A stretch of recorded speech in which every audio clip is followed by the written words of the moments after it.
Hi, everyone. This is Jillian from Jewish Workshops. It is a pleasure to be joining all of you today, and we are extremely privileged to have Rivka, Malka, Perlman, and Devora on the line.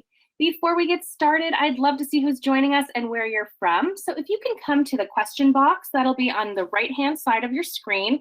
It's attached to your control panel from GoToWebinar. And go ahead and put your first name and where you're joining us from. I'd love to be able to welcome you. And, oh, this is so fun. Welcome to Irina from New York and Devora from Los Angeles. Welcome Faggy from New York, Ayelet from Atlanta, Karen from Baltimore, Abigail from Canada, Chevy from Toronto, Bossy from Jerusalem, Rifki from New York, Beverly from Iowa, welcome. Miriam from Washington State, Gitala from Spring Valley, welcome Esther from Tel Aviv, and Elaine from Colorado, Devora from New York, Damaris from North Carolina, Berta from New York, Adina from Brooklyn, Annette from Canada, Sarah from New Jersey, Chaya from Brooklyn, Scott from Ohio, Ken from Skokie, Illinois, Nechama from Beit Shemesh, welcome R from Brooklyn, and Gelly from Jackson, Cheryl from New Jersey, Jenny from Georgia, Carolyn from Canada, Esther from Chicago. The list goes on and on. This is wonderful. Yes, somebody just wrote, is this where I write my name? It sure is. You found the right place. And we will be using this question box throughout today. Class, so please feel free to come back and write any questions in here that you have. We will definitely make this as interactive as possible. Oh, I want to just welcome a few more people. Welcome Esther from Antwerp and Dina from Los Angeles, Michelle from Atlanta, Sharon from New York. Welcome to everyone. Lydia just came in from Los Angeles. Welcome. This was certainly exciting to see people pouring in from all over the world. With over 2,000 signups, we are hoping that we've got a lot of people joining us and coming in on the line. I know it's really hard sometimes to carve out that time in the day, but this is so important, and we really appreciate all of you putting in the effort to come and see us today. I do want to remind you that there is a limit on how many people can come in and join at one time, so please try not to leave in the middle. We don't want you to get locked out trying to get back in. If you're having any audio or visual issues, please come on back here as well. We're happy to go ahead and help you out with those. We've got technical team here so that we can make sure everyone has the best experience possible. From the time Jewish Workshops began, we've offered a variety of programs on marriage, relationships, personal growth and introspection, and so much more. But this past February was the first time we ever had the opportunity to open the doors to this dynamic sister duo with over 30 years of combined expertise in the field of marriage counseling. Since their debut course on marital intimacy, countless emails and phone calls have come in requesting the foundational tools for shalom bayis, without which marriages can suffer immensely. So we asked Rivka, Malka, and Devora to join us again and introduce to us today the tools and skills we can use based on their expertise in couples relationships. With hundreds of questions that came in ahead of time, we will do our best to also answer as many of those as possible live on the line. So stay tuned until the end so that you can get your questions answered and hear about this one-time chance to continue on and join Rivka, Malka, and Devora for a full online program at a special discounted rate for attending today. And I just want to give you one little extra sneak peek. So please make sure to stay on until the end. We had a fabulous request come in from one of our members. So I'm going to offer a super big surprise later on today. And I'm really excited for it. It's the first time we've ever done anything like that. So stay tuned. We've got a lot to go over. And like I said, we are going to get to as many personal questions by staying completely anonymous. So please, again, remember, nobody can see your names unless you write your name. But your questions will be anonymous. So feel free to write anything in that you want, and we'll get to as many of those as we can. It is a supreme honor to be hosting Rivka, Malka, and Devora. Just as a short introduction, Rivka Malka is a transformation coach and international speaker who seeks to authentically celebrate the divine with every life experience.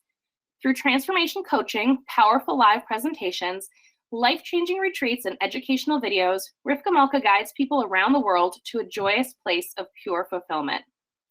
Devora is an educator with over 3 decades of experience in teaching, counseling, and community leadership.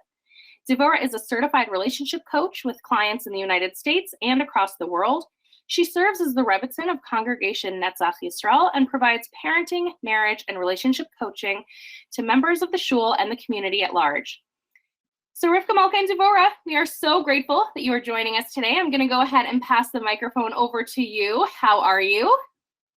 Great. Wonderful. So happy to be here. Good. Yes, Thank you so much. I'm going to go ahead and pass it over so we can get started. Okay, welcome everyone. We're super happy to be here. I'm going to give away a secret here. Devora and I are sisters. We are the kind of sisters that are not quite opposites. We vibe the same way, but we definitely have learned that our combined outlooks on life is so much sweeter and more helpful than each one of us are on our own. So it's really exciting for us to be presenting together. We've done this a few times already, and Jewish Workshops, thank you for the opportunity to present together here. People in the audience, you showed up. You're so amazing. It's the middle of the day. You signed up. You showed up. You're like unbelievable in your executive functioning that you made it happen. So I'm going to ask you guys to take a deep and lovely breath. And please tune into how you're feeling. Check out how you're feeling. Where are you? You're coming here for some reason. Just put that feeling. I call it like your emotional pulse, like as if you're taking your temperature and the thermometer reads different things. What does your thermometer say today, like this minute as you're heading into the class? Are you excited, hopeful, weary, nervous, tired, anxious? I don't know.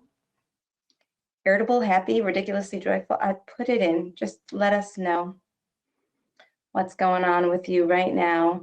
And it's really less about us, although we want to hear it's about you. Just this is going to be the landing pad for the information. So write that in the chat box, please. Just tune on in.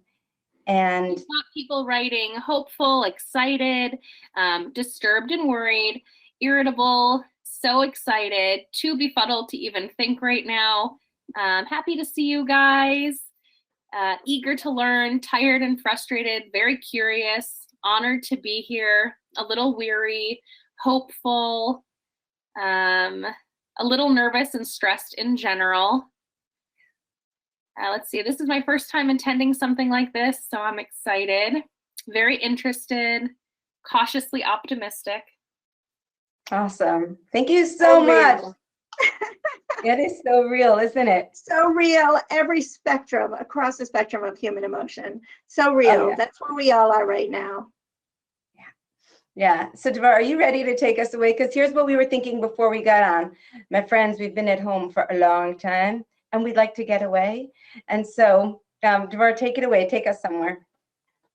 Well, I have this amazing background on my Zoom. And every time I go on Zoom, I take a vacation. Because even though I'm so zoomed out, it's exhausting. I have classes and conferences and clients all on Zoom. My background is the beach with a palm tree and the wind blowing. And I just feel like I'm not sitting in my bedroom where I moved my office because my son came back from yeshiva because yeshiva closed. No, I'm actually, all of that is somewhere else and I am at the beach.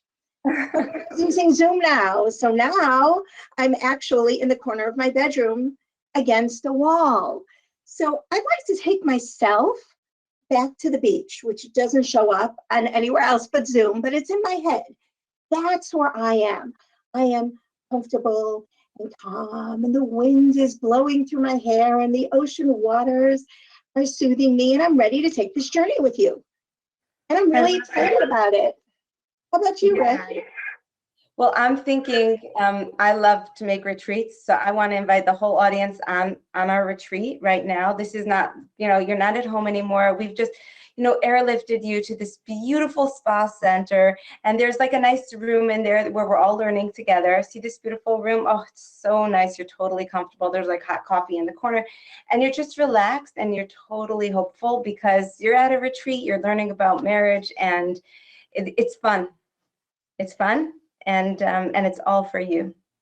So that's where I am, and that's my invitation. And you guys can decide, do you want to hear this at the beach, or do you want to come to the retreat? But don't tell us. It doesn't. Just Well, go you there. can be at the retreat and look out the window at the beach. Oh my gosh, totally. A retreat over the water. Here's the merging of personalities. Very good. Yeah, everything's possible in Devora land. So we head in right now. One of the things people want to know, if you don't know us, is who are you guys? We have a special claim to fame. If you don't know our family, our original family name is Klatsko. Many people know Rabbi Klatsko. That also has been a great blessing for us because the way it's just put us in touch through our parents, etc., with a lot of Rabbanim, a lot of community leaders, a lot of activism, and this is really a tribute to our parents, and they should be blessed and healthy for many, many years to come. Amen. Amen. So you heard the career bio from Jewish Workshops, and I think that what I want to add to it for myself, and Devora, you'll add to it for yourself, is that my work has moved, has continued to move. I've been working with women for a decade and a half, and my work keeps moving. You know, it moves through trauma. I'm trained in trauma. I'm trained in life coaching. I'm a curative director. And where I am right now in this latest evolution is really seeing that when you're unhappy in a relationship, you're unhappy.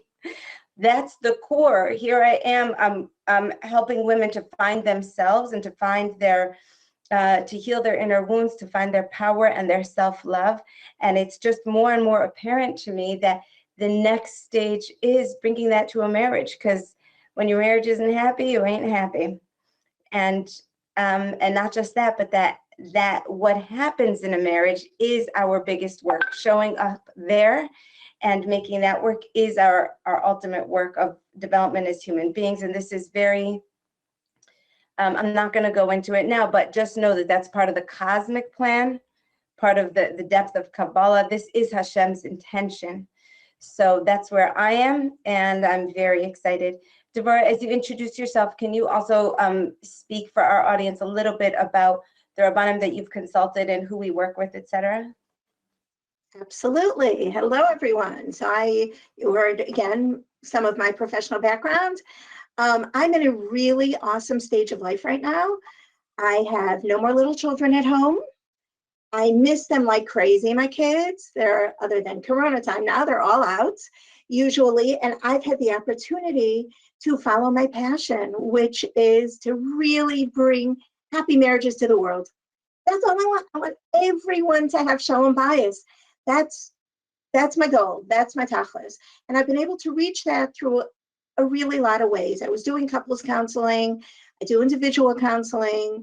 I'm training in imago therapy. I'm part of a core mentorship group, an international core mentorship group that allows me access to professionals across the board on so many different things, from trauma and abuse to marriage and sex therapy. It has been phenomenal. I've been doing intimacy and trauma and intimacy therapy. It's just been such an amazing year to be able to follow and get educated and learn more and reach out more and reach so many more couples and so many more women than I was ever able to do before. I've been available to open myself up for, you know, that whole population of men who want to make things better, which is, you know, a population that's never really addressed. It's always the women. Everybody thinks it's the women who want all the change to happen. And although that sometimes is true, there's also the men who want it so badly. And that's been, you know, a whole shift for me also. And I am really so grateful to Hashem that I can do that. As Rivka Malka mentioned, both through our parents and through my work, I've had the opportunity to be involved with many Rabbanim and ask many, many questions of people. I will name some of the people that we go to. Rabbi Nissen Hakakian in Muncie. We've been to Rabbi Forsheimer, to Rabbi Yehuda Bloom, Rabbi Shmuel Zev Jervel, David Cohen. We have, you know, questions that come in across the board.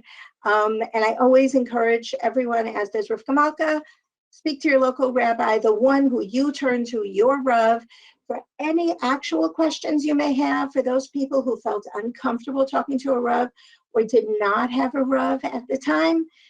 We have taken many, many shilas and brought them to these Rabbanim plus more to get answers for them. Obviously, anything we're going to present to you has its roots in Torah.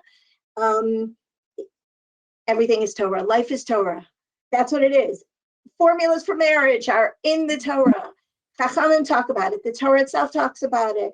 We could sit here and do nothing but list you sources because that's how rich and how revered marriage is in our Torah. It's truly a living Torah. And when you're living unhappy, as Rivka Malka said, when you're living unhappily in your marriage, life's unhappy.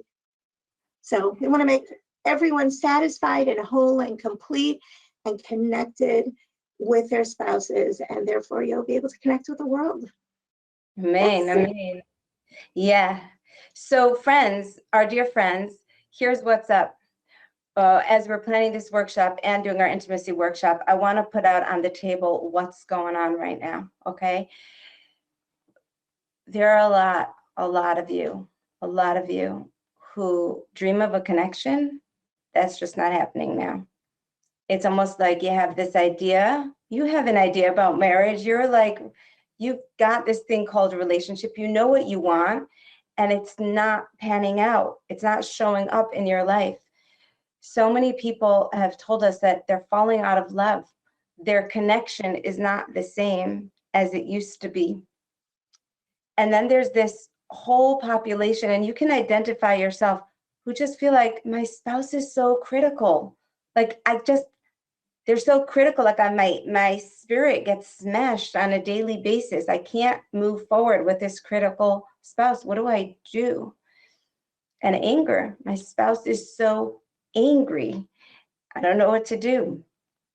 So the really cool part about this is that to some degree, all of us have all of it, right? Your spouse might not be critical, but you still have to deal with criticism. And when we present to you, God willing, we're going to be giving you information on and support on all of these topics with the understanding that all of it is for all of us, myself included, Devora included. This is a very real, experiential, hands-on, no holds barred presentation.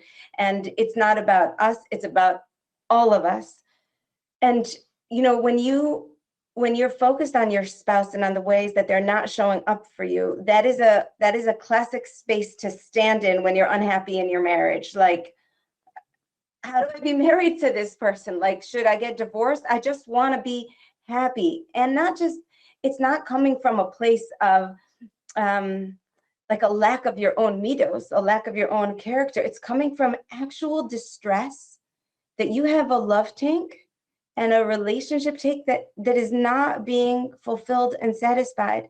And when we go through the world like that, we just have achy hearts, and there's a lot of achy hearts. So where we want to go with this is to give you the tools that you need to shift your marriage, because I know that the lens is on the other, but the secret formula switcheroo is that you have more power than you think. There's things that you can do and things that you can understand, paradigms that you can understand that will literally change this dance so that it's not this manipulative thing of, how do I get my spouse to change? Maybe if I do this, he'll react like this. And if I, it's not that kind of thing. It's actually empowering you to start creating the self and the marriage that you want. Please Hashem, with God's help. I want to let you know something. I know I'm going to hand the mic over to you in a moment. I just need to say this. I run a school. It's a school of coaching and transformation. I teach women about trauma, about coaching, etc. More about coaching and empower. Doesn't matter. At some point, I realized what I told you. They need help with marriages. It's good to learn about yourself, but marriage.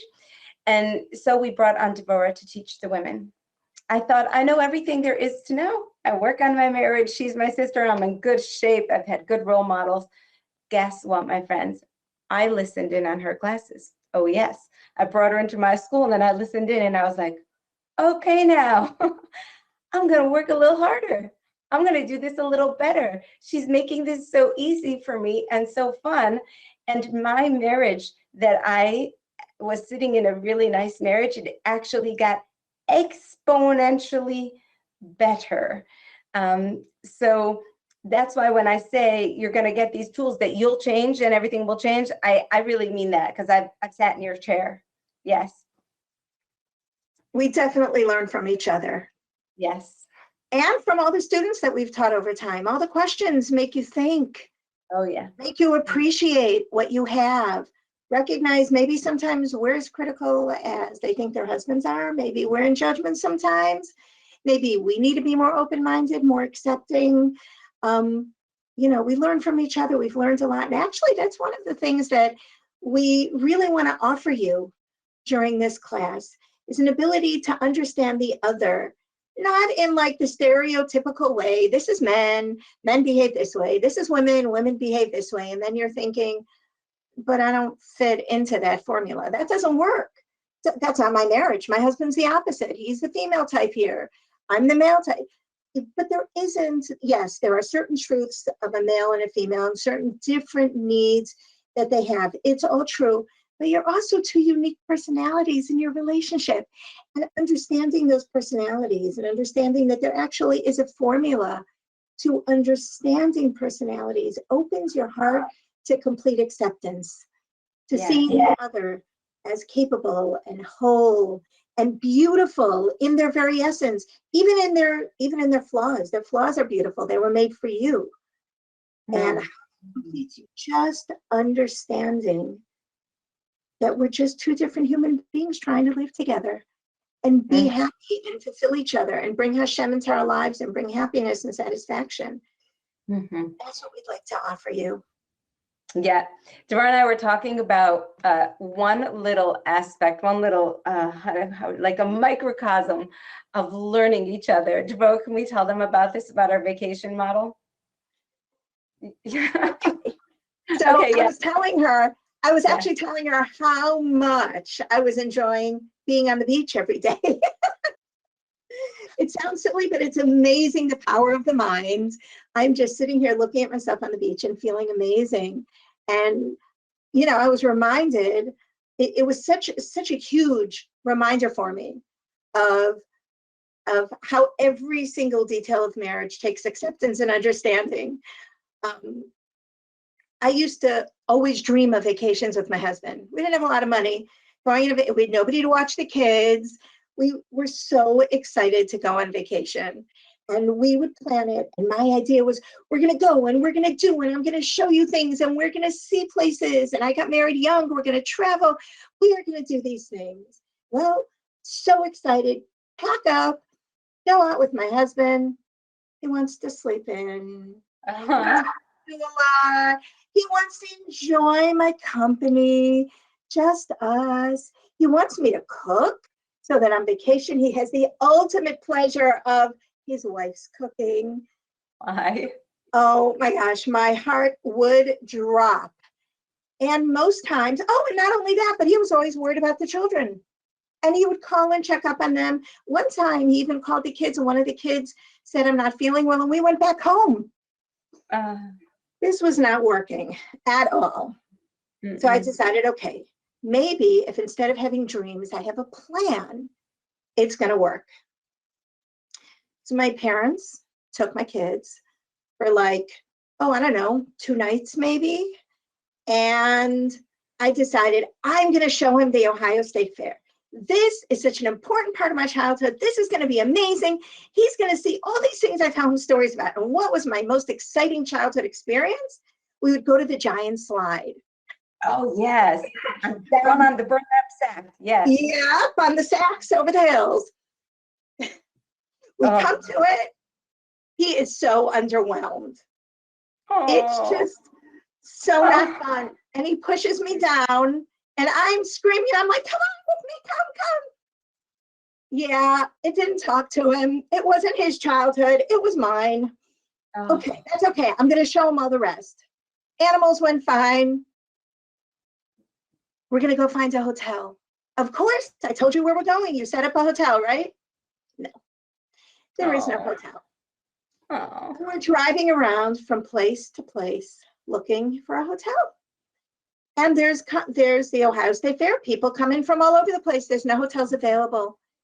We finally find one 25 minutes from home. Oh.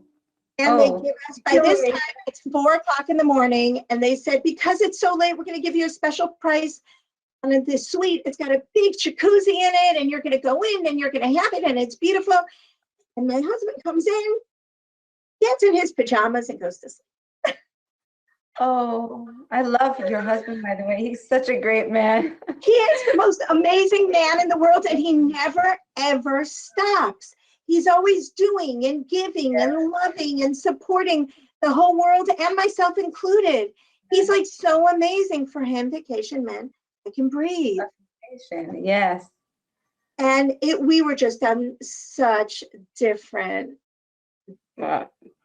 Guys, I want you to just write in the chat box. I know I totally relate to this in my way.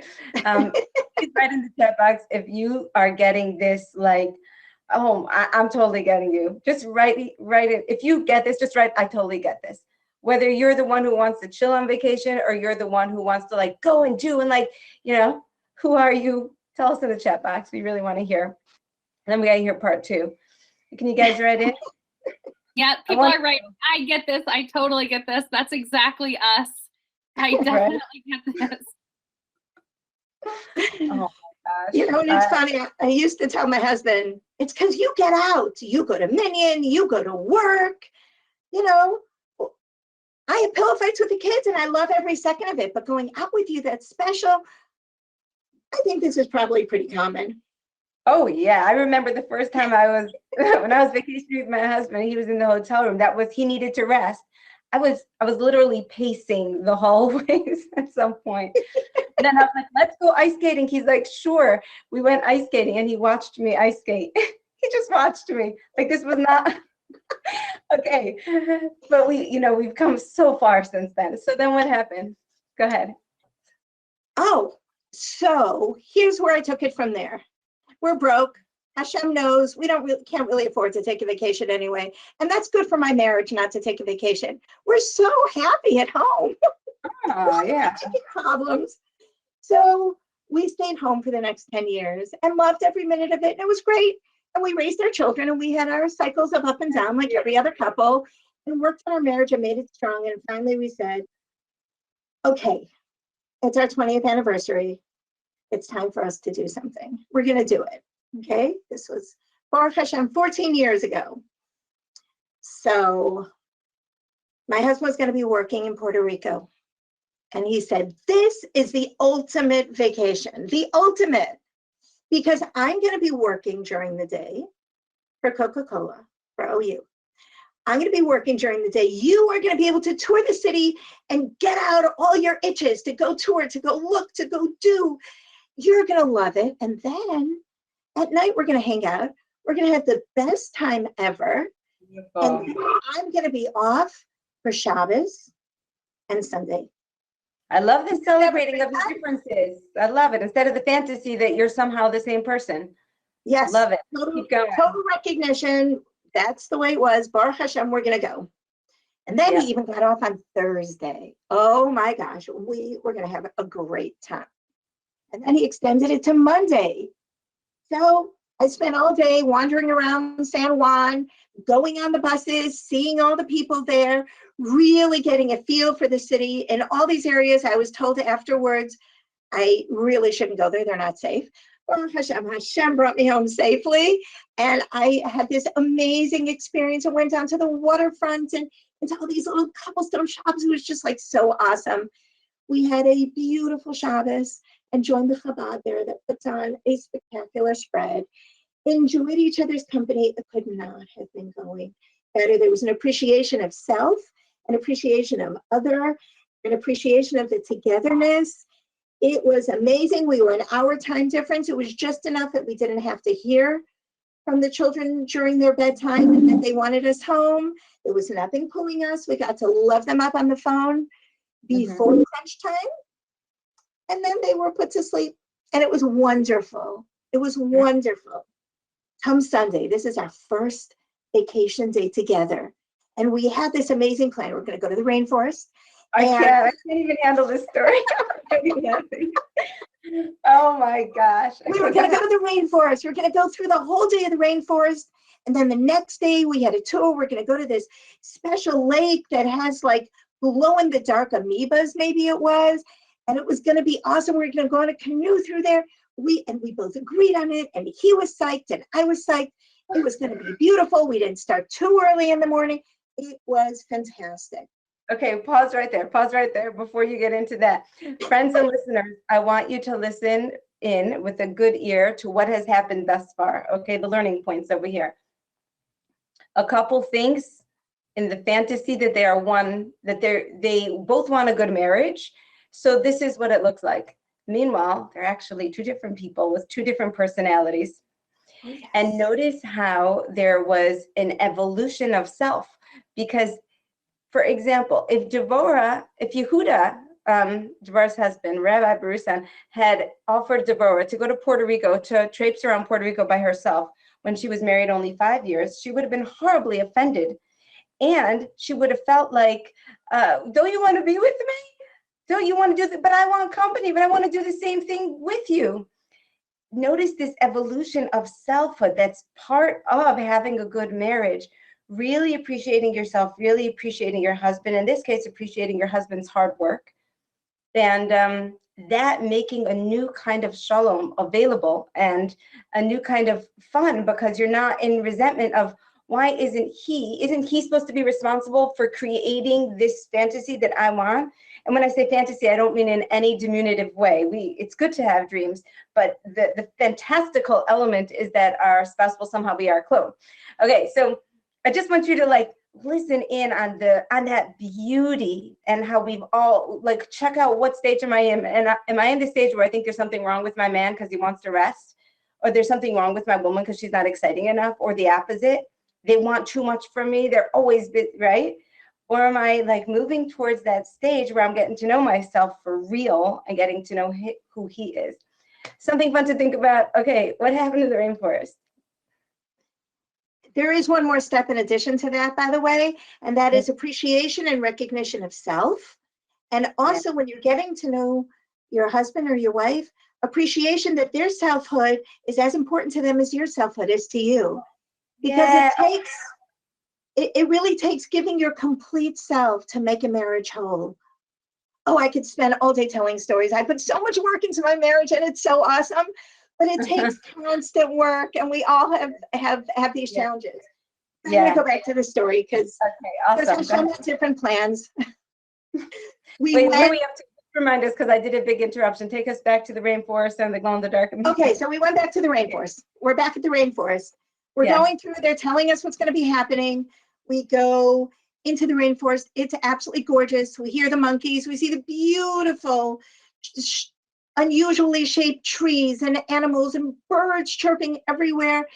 And he's telling us all these things. And it's only about, 45 minutes in, and they stop and let us wander.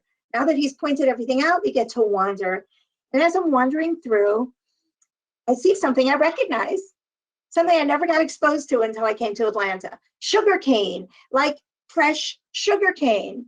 Only in the rainforest, it was curly. It was like the epitome of what you would imagine a rainforest is. Like you're in National Geographic seeing organic sugar cane. There you go, right? Exactly. Right, exactly. Yes. The whole bunch of people as intrigued as we were by everything that was around us.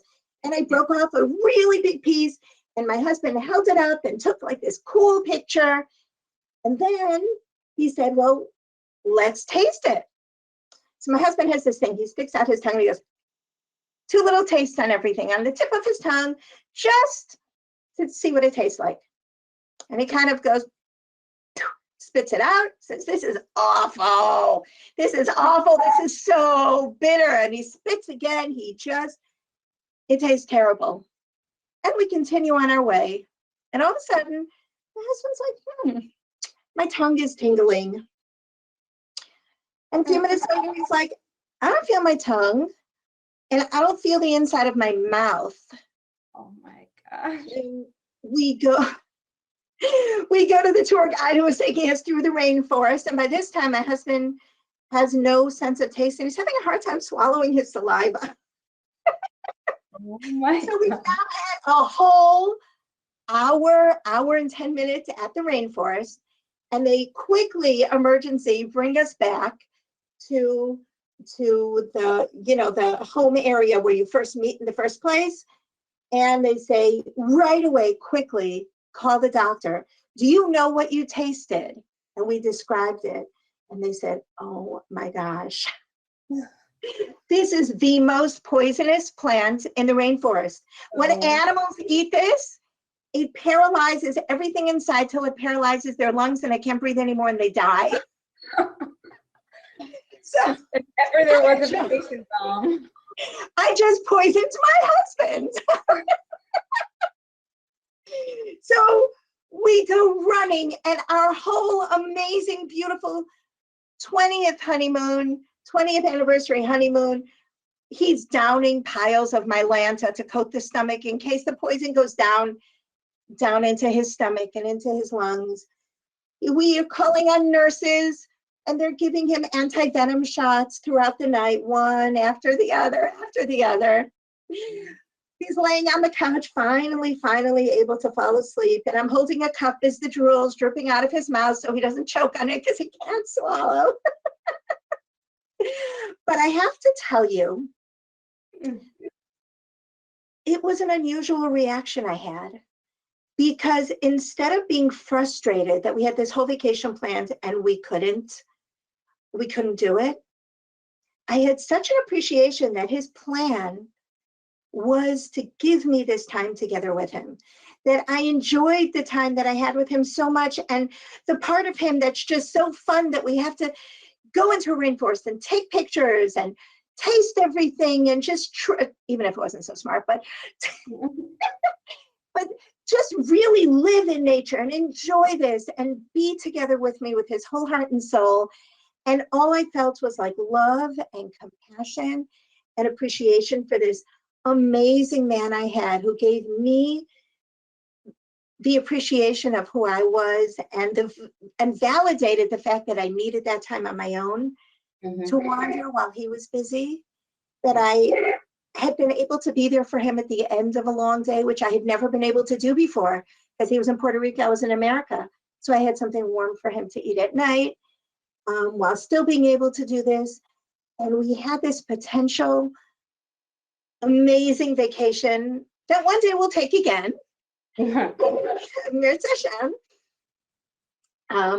Because he gave his whole self towards it. And I found myself that whole night wondering why I wasn't frustrated. Yeah. And I wasn't.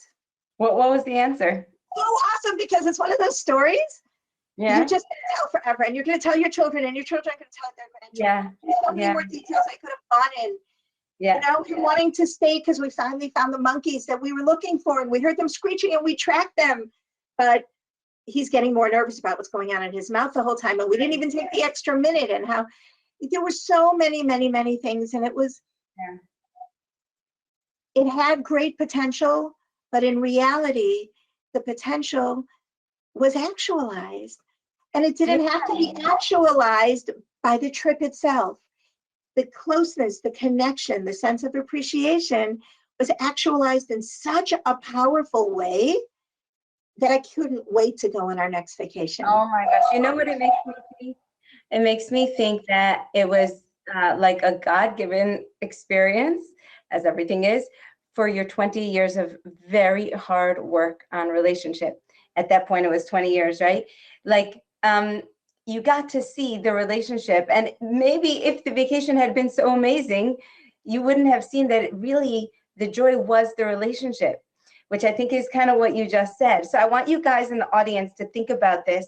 I know that at different points in my marriage, if somebody would have told me the end of that story, and somehow I enjoyed him and I appreciated him and I was happy and I was happy to just support, and it was just so beautiful, I'd be like, okay, that's good, but like, how do you get there? I have no idea how to get there because, my judgments come up. where I used to be was my judgments would come up a lot. I had such strong judgments and opinions. This is how you are. This is how you have fun. This is how you lead. This is how you act with the children. I had so much of that going on in my head that if you would tell me, oh, it was light and we were just togetherness, I'd be like, and what were you really thinking? You know? So what were you overcoming in that moment? So I want you guys on the call to please think about, let yourself go to a true fantasy place, to a dream space for a moment. That there really can be a way that you can, and I feel like I'm as well a testimony to this, that you can be happy with your life and with your husband, that it is actually possible, and happy with your life and with your wife. And that, this is like a class about our classes. And yet, so in the classes, we're going to break this down into very practical tools for you. But for today, I want you to just like check for yourself, how far away am I from that?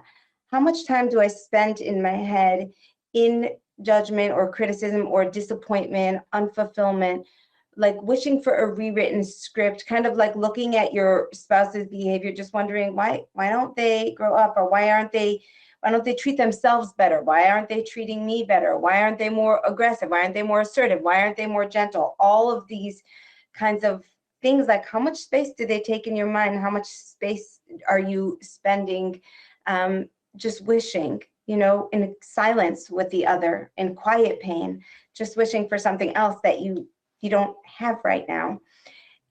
As you tap into that, tell me when you've got that. You got that, my friends? Just put a little, we don't see your names or anything, just for And yourself. I want to add in one more thing to that, if I may, Rivka Malka. Yes. While you're tapping into that, I want you to tap into how much quiet pain you have, silent, deep pain you have in self-recrimination as a result of it. So I'm not a good wife because of this. I'm not a good husband because of this. If he sees me this way, I must not be good enough. And he probably doesn't see you that way in the first place. You're the one making the judgments. But how much we torture ourselves from this same judgment, both in how we view ourselves and in how we view our spouses, because that's really the whole picture. Just like there's the positive cycle in the way that you build your marriage with the actions, there's the negative cycle that comes into place also. It's the judgment of him, which reflects on me, or her, which reflects on me, which now makes me judge myself, which makes me feel yucky about myself. And so I go back in a cycle and I judge him or her again in a negative way. I want you to think about this cycle while you're assessing internally what you're up to right now and how much time and pain you've been through as a result of this. Yeah, and your marriage can look pretty good on the outside. We're not talking about anything that looks horrible, but we really care. We really care that there's people walking around in pain. So if you could just put in the chat box, just to be supportive to everyone, just say, I'm thinking, just think with us. Like I said, we don't see your names or anything. We're just going to notice if you're thinking on this. Yeah, people are writing, 100% of the time, 90% of the time, 80% of the time. This is what's going on in their minds and hearts. Yeah, I get that. Mm-hmm. I get that. Yeah. Okay, so we're all here. We're all here together. Okay, we're here with the dream vacation, which even though it bombed terribly, there was true connection, there was love, and there was emotional safety, and there was a being seen, and an emotional worth and independence. Devora had grown up. She could be on her own. She wasn't leaning on her husband. He appreciated her. Together, they connected together, and together they visited the ER and drank Mylanta and collected drool. Okay, that's where we want to get to. So we're together in that, and we're together that we're yearning to find a new way, to find our way out of this. And I have a story, actually, I'm going to share right now. It's as I mentioned, I've been putting in extra work into my marriage as I noticed where my brain can go. And this is not a radical story at all. It's not even funny. It's just like, it's my work, and I'm going to share it with you because here we go. I'm going to share the Rivka Malka judgment self and the Rivka Malka working on her marriage self. And this is actually directly from some of the things that we've been learning and teaching. You actually learn as you teach. That's the nice part about it. So I like pretty things as much as anyone else, and I like to give things to the children as much as anyone else. And also, I grew up in a big family. I wouldn't say frugal, but like not spoiled at all. Totally not spoiled, right? So this Pesach, this is recent work that I am sharing with the crowd over here. This very Pesach, my husband, who did not grow up with a lot of money, and it's like feels so good for him to give to the children. He says to me, I want to give them an afikoman present. And I was like, that's great, because we don't even do afikoman presents. I didn't grow up with afikoman, or maybe I don't know, it doesn't matter. I was like, okay, let's do that. Unnecessary, I'm judging right there. Unnecessary, but fine. Good, let's do it. He's like, okay, good. I'd really like to give them an Amazon gift card. I said, fantastic. He's like, what do you think? I said, $25. There's 4 kids at home. We have, thank God, 8 kids. We've been married for 25 years. But there's only 4 kids at home. I said, yeah, $25 is going to be great. And he's like, are you sure? I don't think they can buy anything for $25. I'm thinking $50. So this is looking like a lovely interaction, couples making decisions together, right? So I say, they really don't need $50. They're children. I mean, and he's like, well, you can't buy that much for $25 on Amazon. And I say, there's tons of things you could buy. Because I'm like from the 80s era where a pair of socks was a Hanukkah present. And I'm not joking. I remember that. And we loved it. I loved it. Well, we got pencils. I told my children we got pencils with our name on it. We were like in heaven, I was like, $25 is a lot. My son is 13. My husband is like, I don't know. And I say, $25 is fine. And let's just do that. It's just an extra thing anyway. We give them presents and nice things all the time. He's a little bit quiet. All of the sudden, I remember we are working on marriage here. We are not defaulting to our scripts and roles. And so I say to him, wait a minute. You want to give them $50 each? You're the man of the family. This is important to you. I was just defaulting to my old self. If this makes you happy, let's do it. Now, some of us have very gentle, non-domineering husbands, such as my own. He was going to let me have it my way. He was going to be quiet. When I stopped thinking that I'm right, and I just gave him this space to be the man of the family, it doesn't matter who makes the money. It's about like he's the man and he wants to gift his family in a certain way. He wants to feel that he has abundance, Yeah, when I gave him that space, he relaxed and he's like, I'd really like to do that. And so we decided, okay, $50. Now remember, in my brain, I'm like, $50 for a small child's like extra? Okay, fine. Times 4, okay, fine. But then I want to really honor him because I'm learning about like really, not just like a good marriage, but like a really honoring, respectful marriage. So I'm like, wow, I gotta win. I'm really excited here. I saw how he relaxed. Then I said to him, but wait, because I'm still thinking $50 is like, I'm like hooked on this, that $50 is too much. And I say, but if we're gonna do this, let's make a certificate for every child. Certificate because they've helped and been so amazing over Pesach. And when we hand out these gift cards, let's do it like ceremonially, okay? So he's like, okay, but this is not even what he wanted. So we get to our family meeting. We're about to hand out the gift cards. And I do this old behavior, which I'm totally confessing here for the benefit of your learning. So please learn from this, men and women. And I say to him, I whisper, make it a big deal. I'm like still in my like idea of this is a big deal and it has to be done a certain way.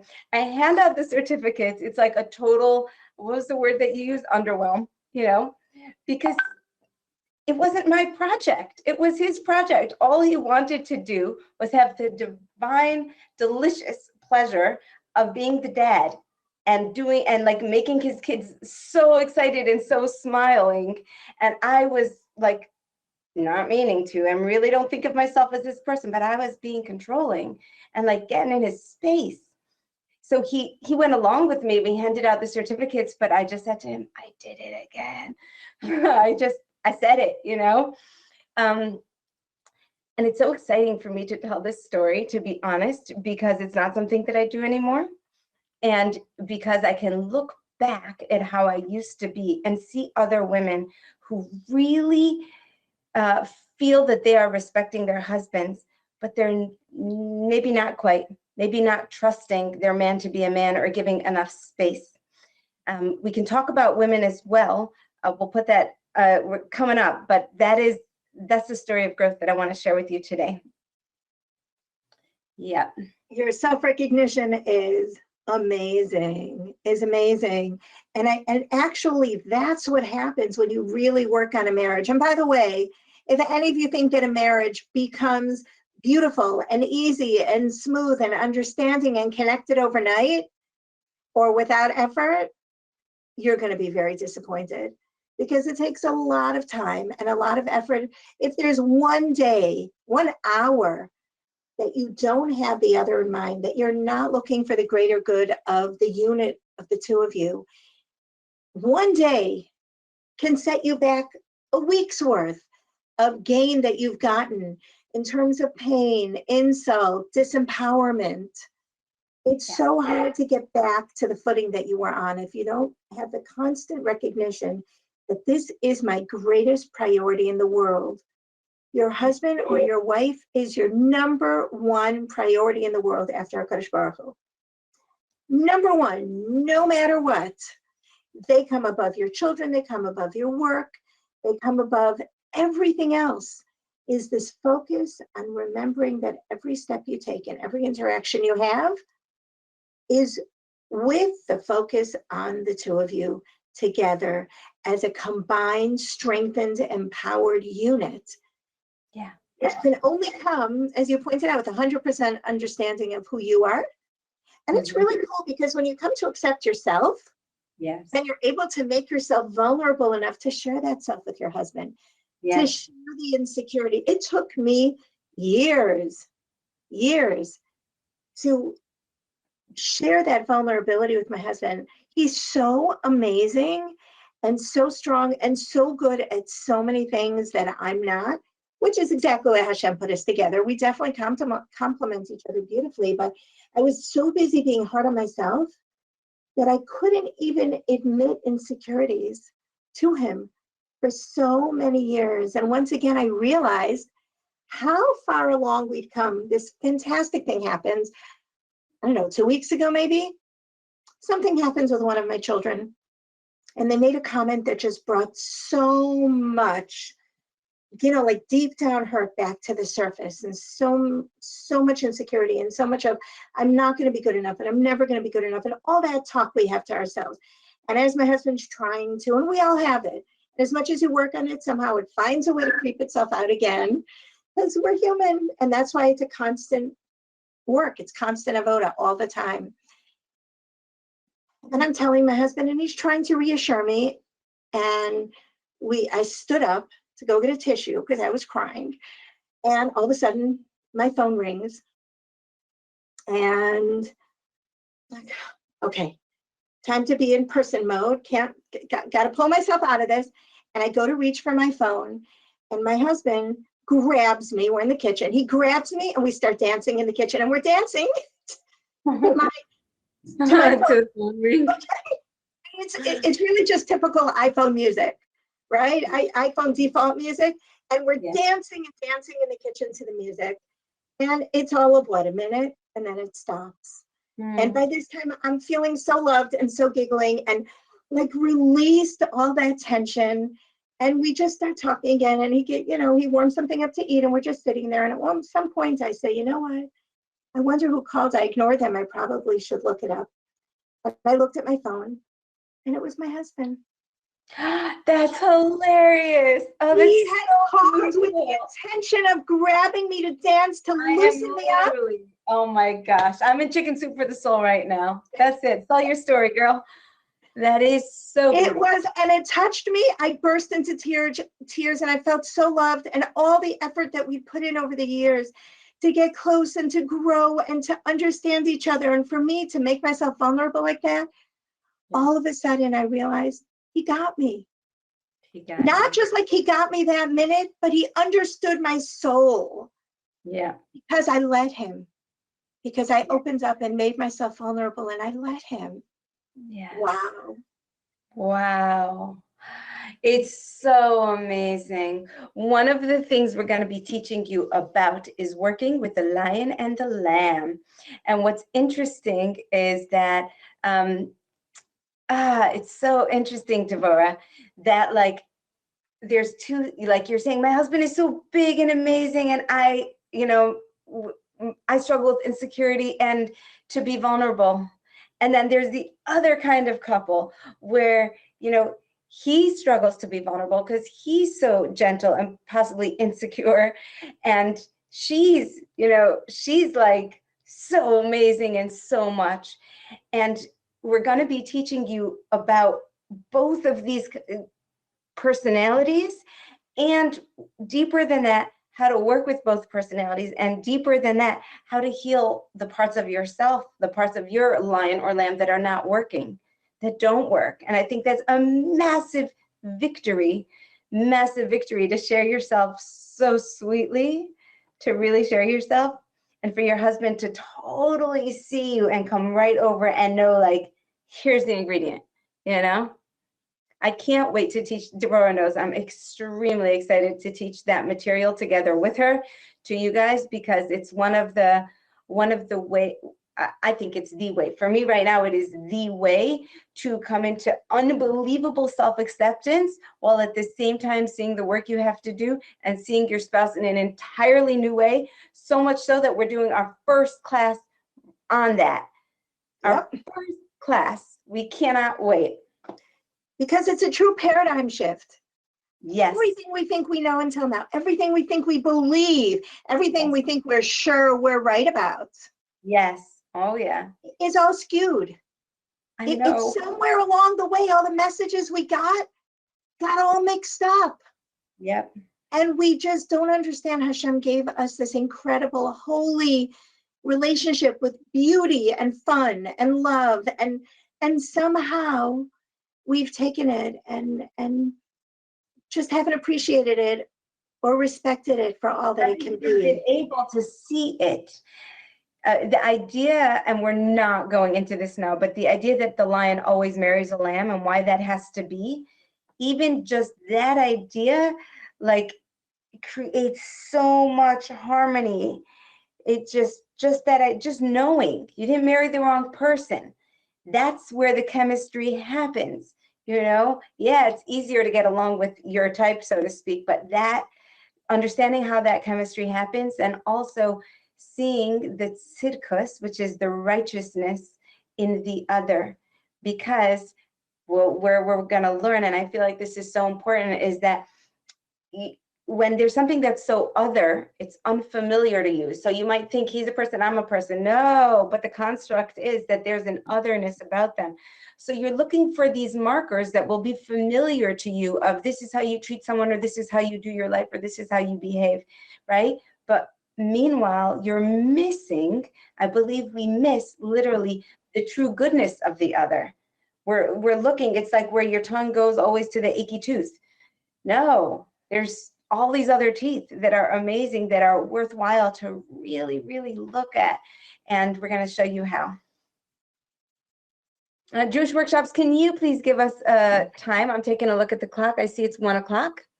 Yeah, it's actually perfect. People are so excited about listening to this first class next week that they want to know more about the course. So I am going to give you all that information right now.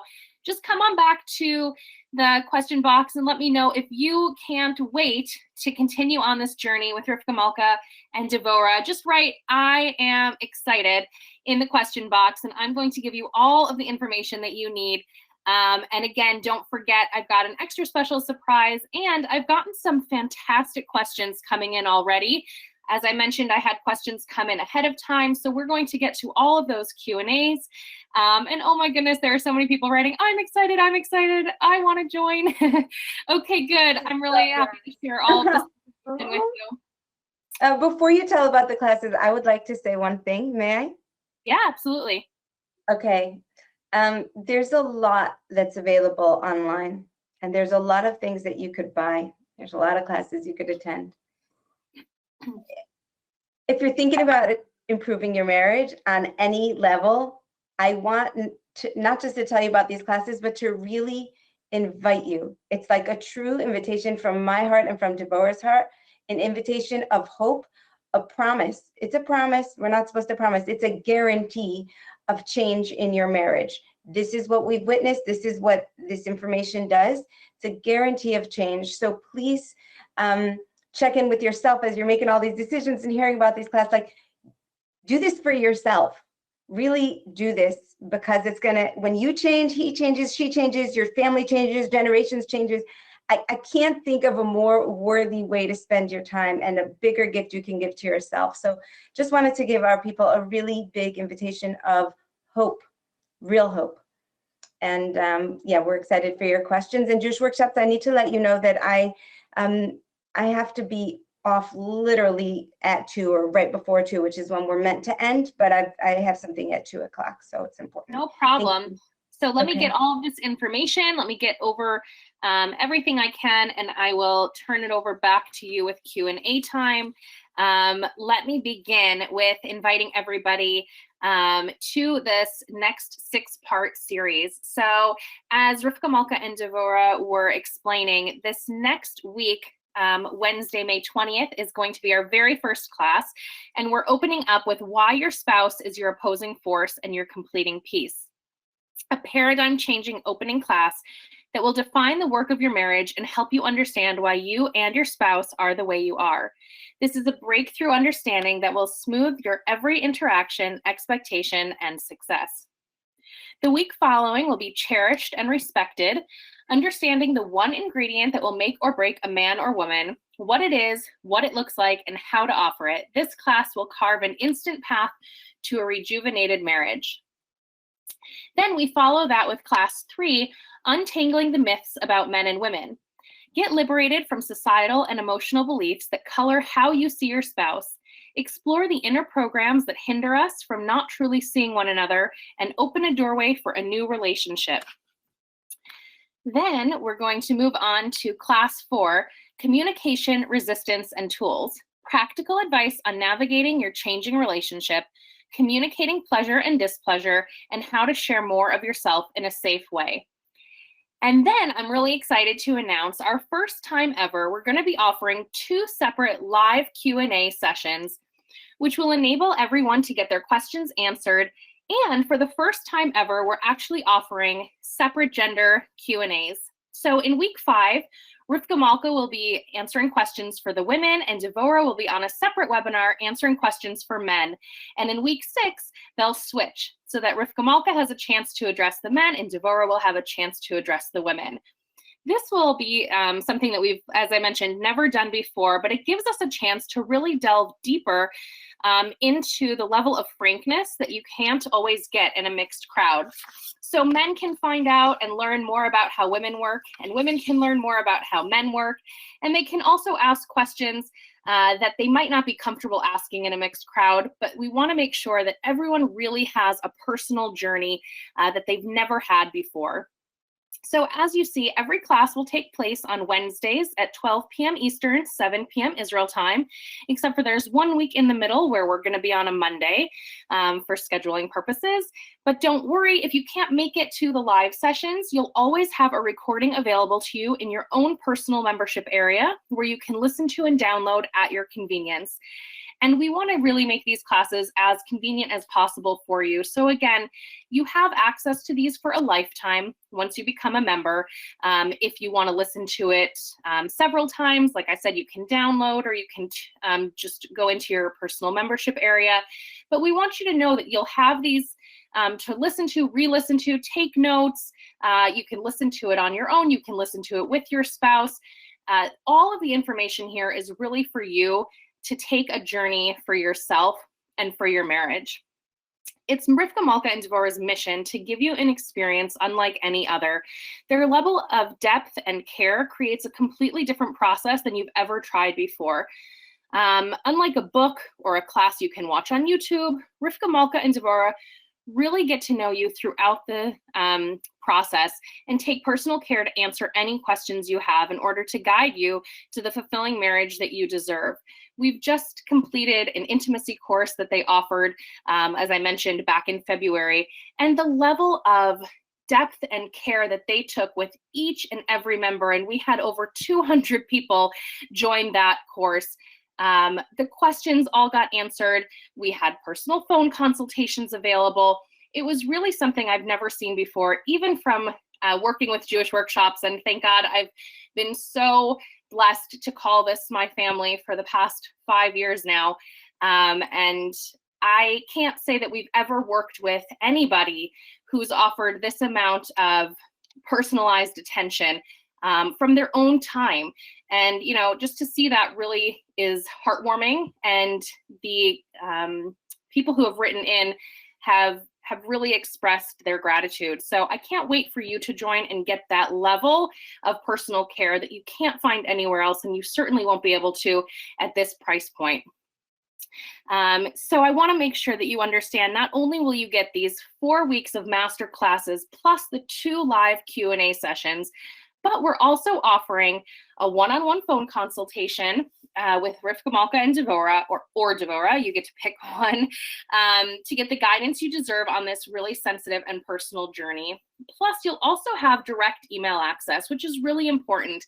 Not everything necessarily takes a phone call, but if you're going through the classes and you have a question that you really want answered, feel free to go ahead and get that personal support through Rivka, Malka, and Devora by shooting them a quick email. And please, again, be patient and understanding that there will be a lot of people also, you know, seeking out their guidance and advice, but they are always willing to offer that guidance and advice. You know, whether it take a day or two to get back to you, they will absolutely respond, and they will respond with thoughtfulness and care.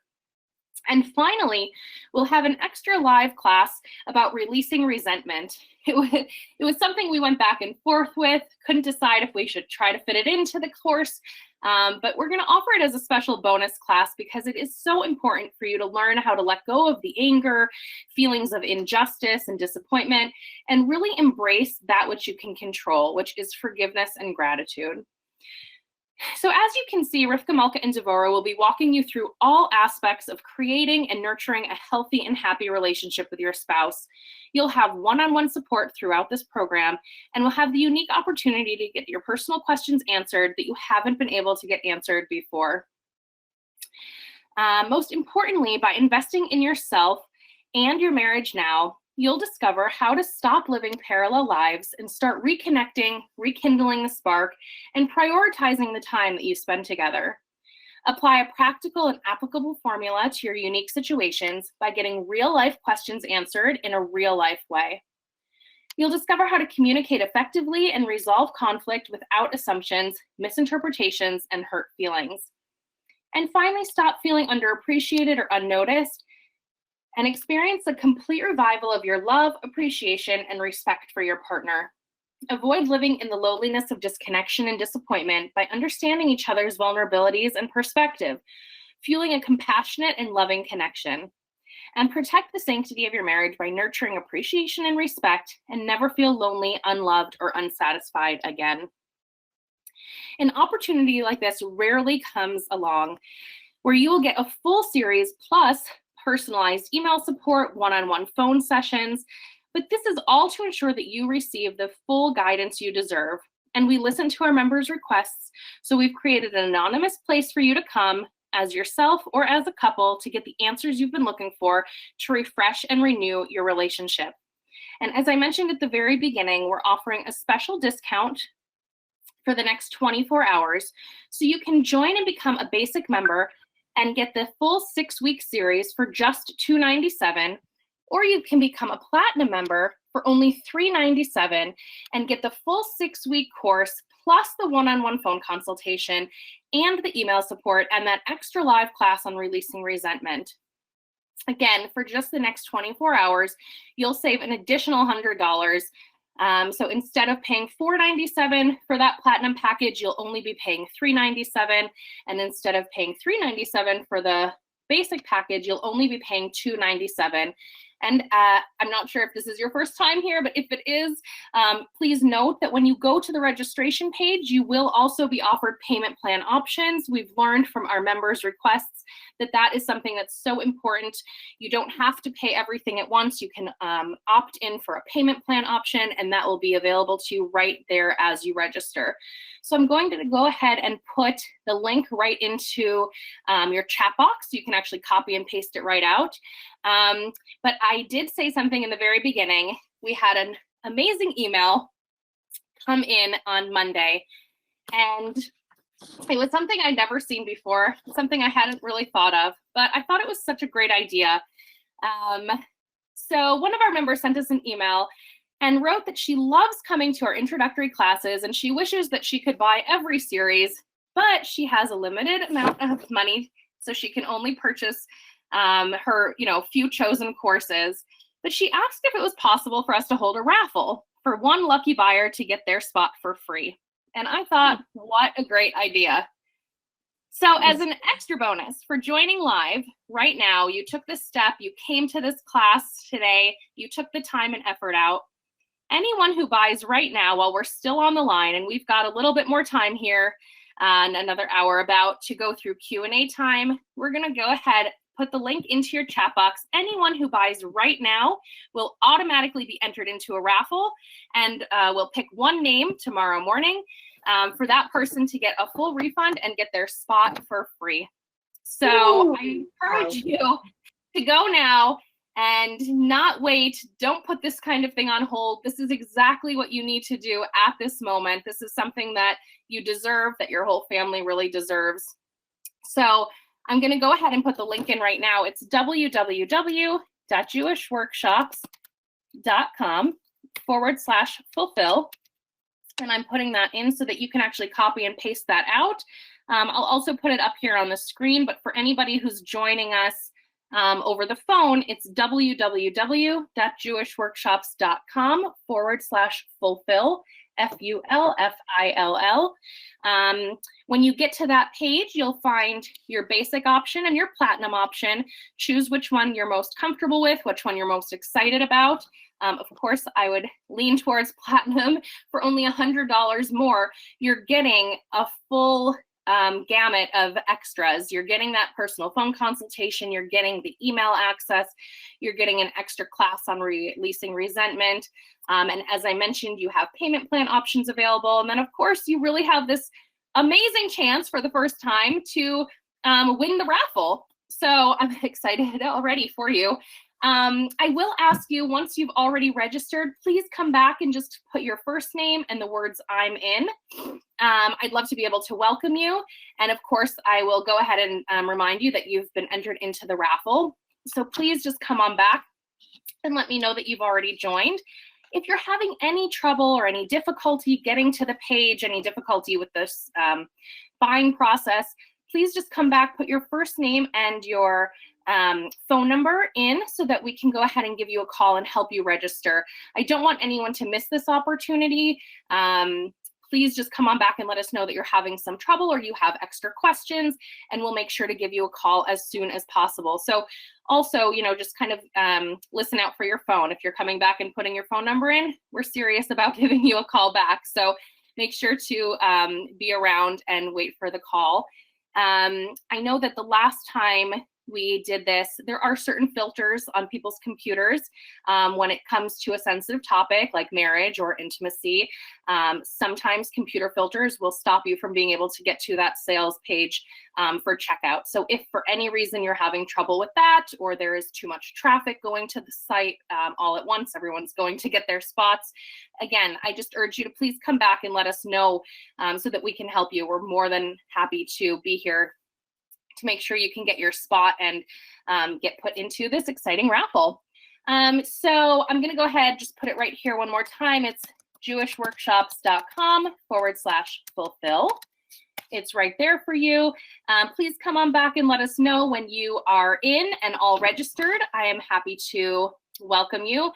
I do see already, welcome Rachel, it's great. You are super fast and exciting to see that you got in. And welcome, Mark. Wonderful to have you as well. So I'm going to go ahead and get to some of the questions here. If you have any questions that you didn't have a chance to send in ahead of time, please feel free to come back and let us know. We're going to get some Q&A time in here. If you have questions about the course itself, I'm happy to answer those as well. It looks like somebody just asked, actually, how long is each of the 6 sessions? Each session is 1 hour, you know, give or take. Sometimes we go overtime a little bit, but the general classes are going to be each 1 hour. Oh, and welcome, Miriam. So exciting to have you as well.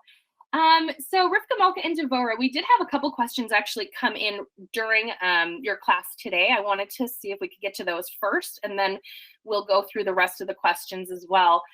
Somebody asked, I know that there are a lot of marriage classes or people or marriage advice that really focuses in on people who have quote unquote fallen out of love or don't feel that same level of love that they did with their spouse in the beginning. But somebody wrote in, what if you married someone that you never loved? Now where do you turn? Yeah. Did you want to That's begin? a question that comes in a lot. And it comes in for a couple of different reasons. Sometimes there never really was the love. Sometimes love got redefined over time and they look back and they just can't hold on to what they thought in the beginning. It comes in so often. And that's where we've come to see that we have the tools to help you appreciate what it is that you have and appreciate your role in it and how strong and how much of connection and love is a combination of heart and mind and tools and skills and practice. That's what we most want to offer you. Is even for those, you know, we actually got asked very often the opposite side of the spectrum too, like, what are you offering for couples that are already really, really happy and are just looking to enhance? Guess what? The same tools work.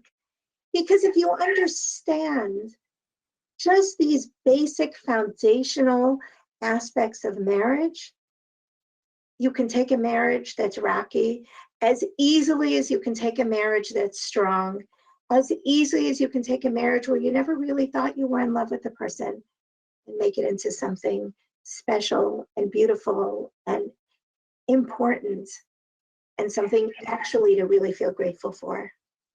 Rivka, Malka? No, beautifully answered, beautifully answered. And I love that you opened up with, we get this question a lot, which is true. And I just want to salute the audience and let you know you're not alone. I don't think I ever truly loved her. I don't think I ever truly loved him.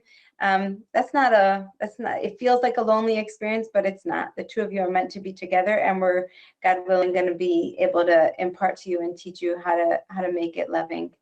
And by the way, one of the most exciting parts of this is that every single part of this class has come from questions or comments from people. Oh, yeah. It's like a Torah view, but it's so foundational. Even the separating out for men and women's Q&A classes, that was an idea that came from our phone calls, that came from our emails. The follow-up of a men's only class after this came from our emails, came from our phone calls, came from the feedback of how helpful it is in a relationship to understand the thought processes of our husband or our wives. And it's so exciting. The more input we get from you and the more feedback we get and the more questions we get, the greater opportunity we have to understand what we can share with you that will be most helpful to you. Because as Rivka Malka said, it's all about you. Yeah. That's great. Thank you so much. We do have some more questions coming in, but right now I just want to go ahead and welcome Jen, welcome Rifki, welcome Ahuva, welcome Yehudis. So good to see everybody. This is really exciting. Please, as I mentioned, come on back and let me know when you're in. I am really interested and excited to see who is coming to our brand new workshop, and I'd love to welcome you. Again, I do see a few people putting in their phone numbers too. If they have extra questions, just come on back and let us know if you're having any trouble or need some help. We're here for you. We do have some questions on the course itself, so I wanted to remind everyone, all of the classes are taking place on Wednesdays, 12 p.m. Eastern. They're 1 hour live classes. Again, if you can't make it to the live class, please know that you will have the recording available to you the very next day in your personal membership area, and you have access to that for a lifetime. You can listen to it, you can download it and put it onto your phone, onto an iPod or an iPad, and listen to it on the go, wherever it's convenient for you. Also know that it's one registration for a couple. So if you and your husband want to, partake, that's wonderful. Don't feel like you have to both sign up separately. It's of course, one per household. So you're both welcome to listen to it either on your own or together. And that actually takes me to my next question. So many people also are asking, will this work? Will this help? If only one of us is even interested in starting off this journey right now. Yeah. Great question. Also comes in a lot. And it's a question that has so much yearning and hope in it. Like, is this going to work? They're not changing. And yeah. Answer, yes, of course, my friend. Of course. You are a unit. And when you learn what you learn and you start to show up in a different way, everything changes. It just works just like that. Absolutely. Yeah. I know. Is there anything you want to add to that? I mean, I've just seen this firsthand again and again and again and again and again. I get the question, and I can only give you an honest, transparent answer, and that would be yes, absolutely. Do not despair. That's so great. Thank you so much. I want to go ahead and welcome Devora, welcome Esty. Wonderful to see both of you here now. So good to welcome so many new people.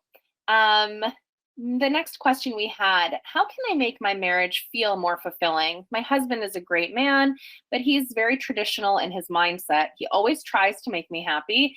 I just don't always feel that connection. I'm not looking for butterflies or to be in la la land. I just want to simply feel connected and content. Awesome. I have some thoughts, but I just answered the last question. I'm throwing it over to you, Devora, and then go ahead. Go for it. I'll add afterwards.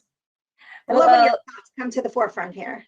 Yeah, well, no, it's just that this woman who just wrote in, I love her so much because our first class is for her. She's going to see how to make it more fulfilling. She's going to understand, you might not need butterflies, you might say, but there might be a part of you that is craving more electricity, more aliveness. And why shouldn't you have that? Why can't you have that? We can totally help you get that. And your husband sounds like a lovely person. Why can't it go from like vanilla to triple scoop sundae? Why not?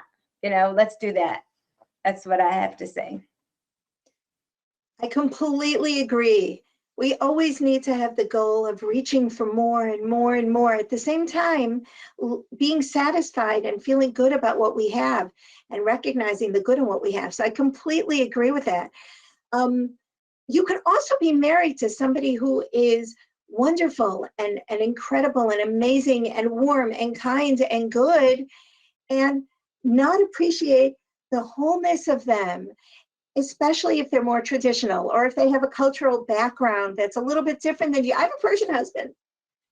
And when we were running a program in Vienna for 3 years, for 3,000 people came through our program, and we worked with the couples regularly.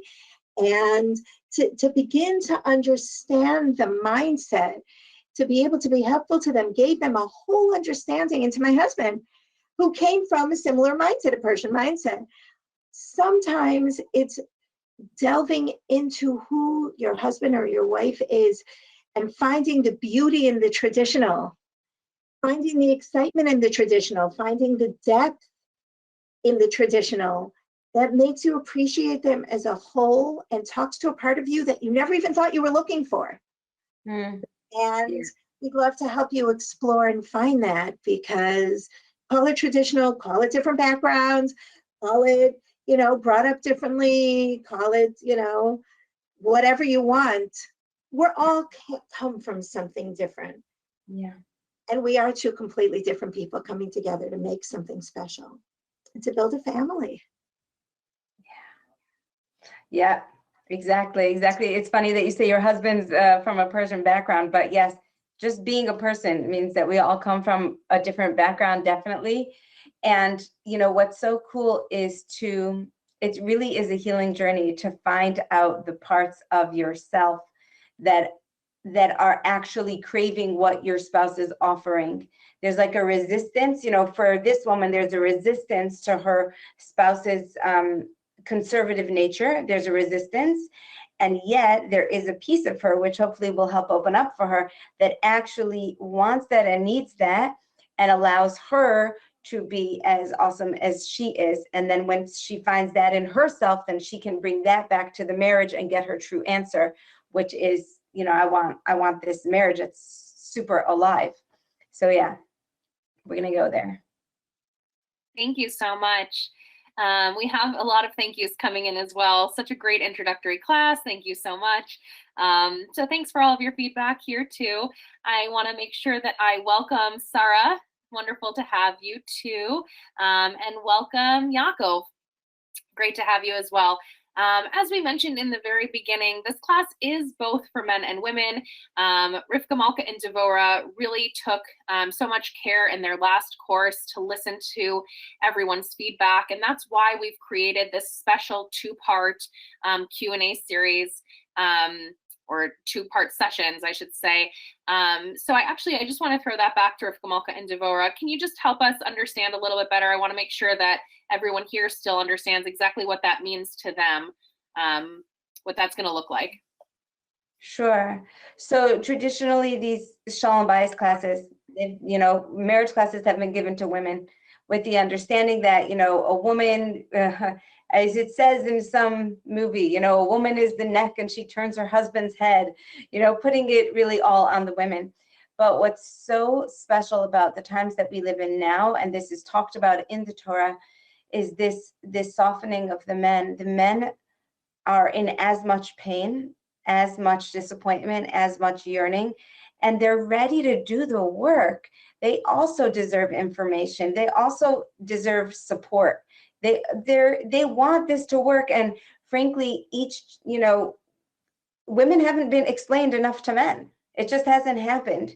So we have kind of like a soft spot for that part of this educational process, is to give men the opportunity to have this kind of support and to honor their desire to make things wonderful.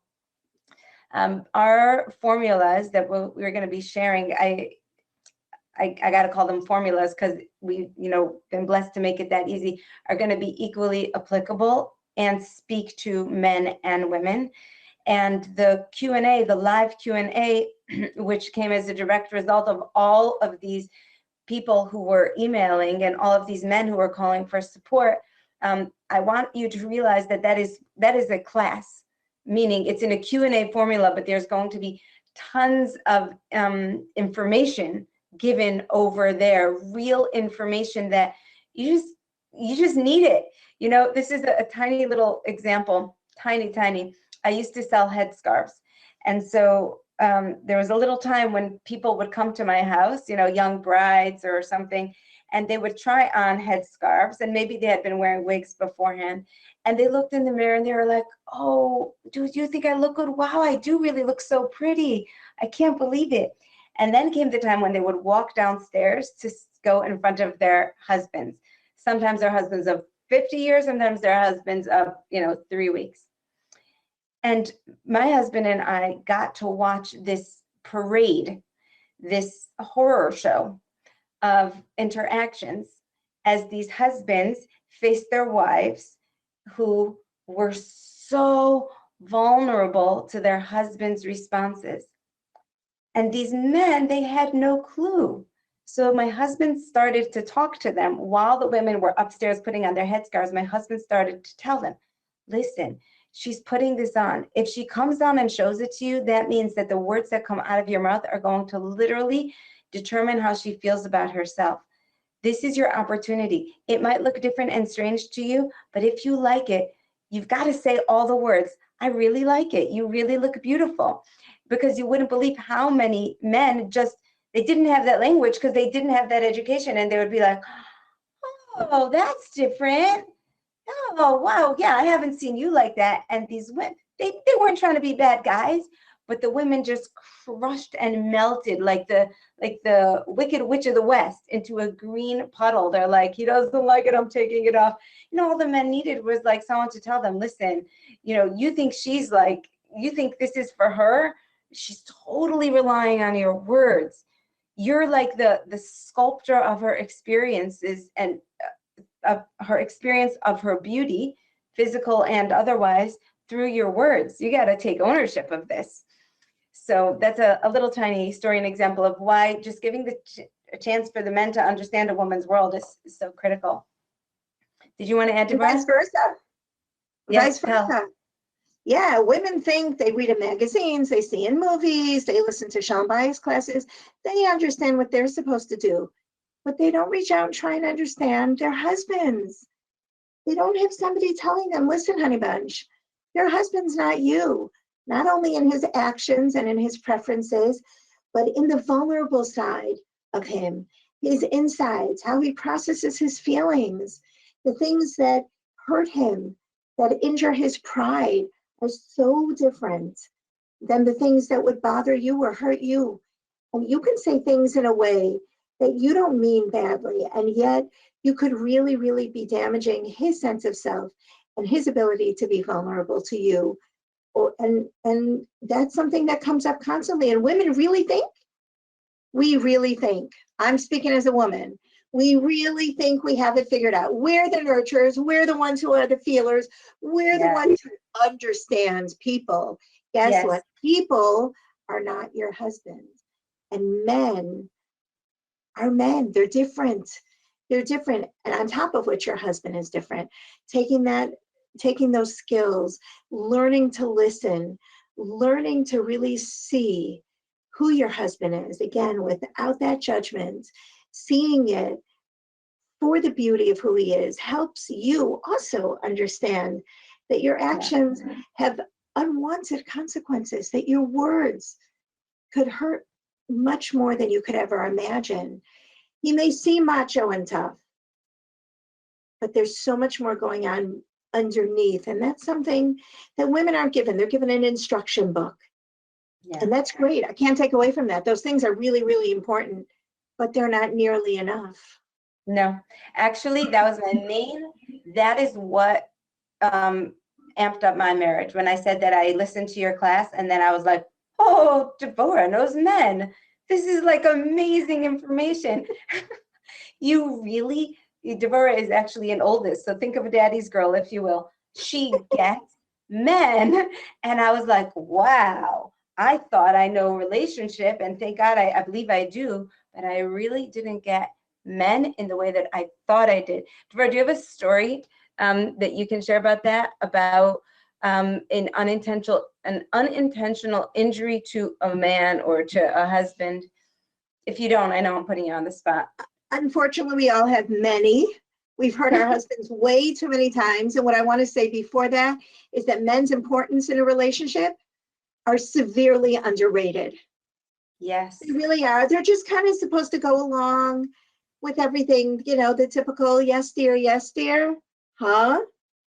Like that may smooth things over, but that's not addressing you as a human being, as somebody with feelings. Men deserve to be recognized for all their strengths and for everything that they are. And it's something that in a woman's world, and often even to a man, is never given credence. And I think that's really, really important. And it's important for you women to realize it. So many times. My husband loves to do things for me.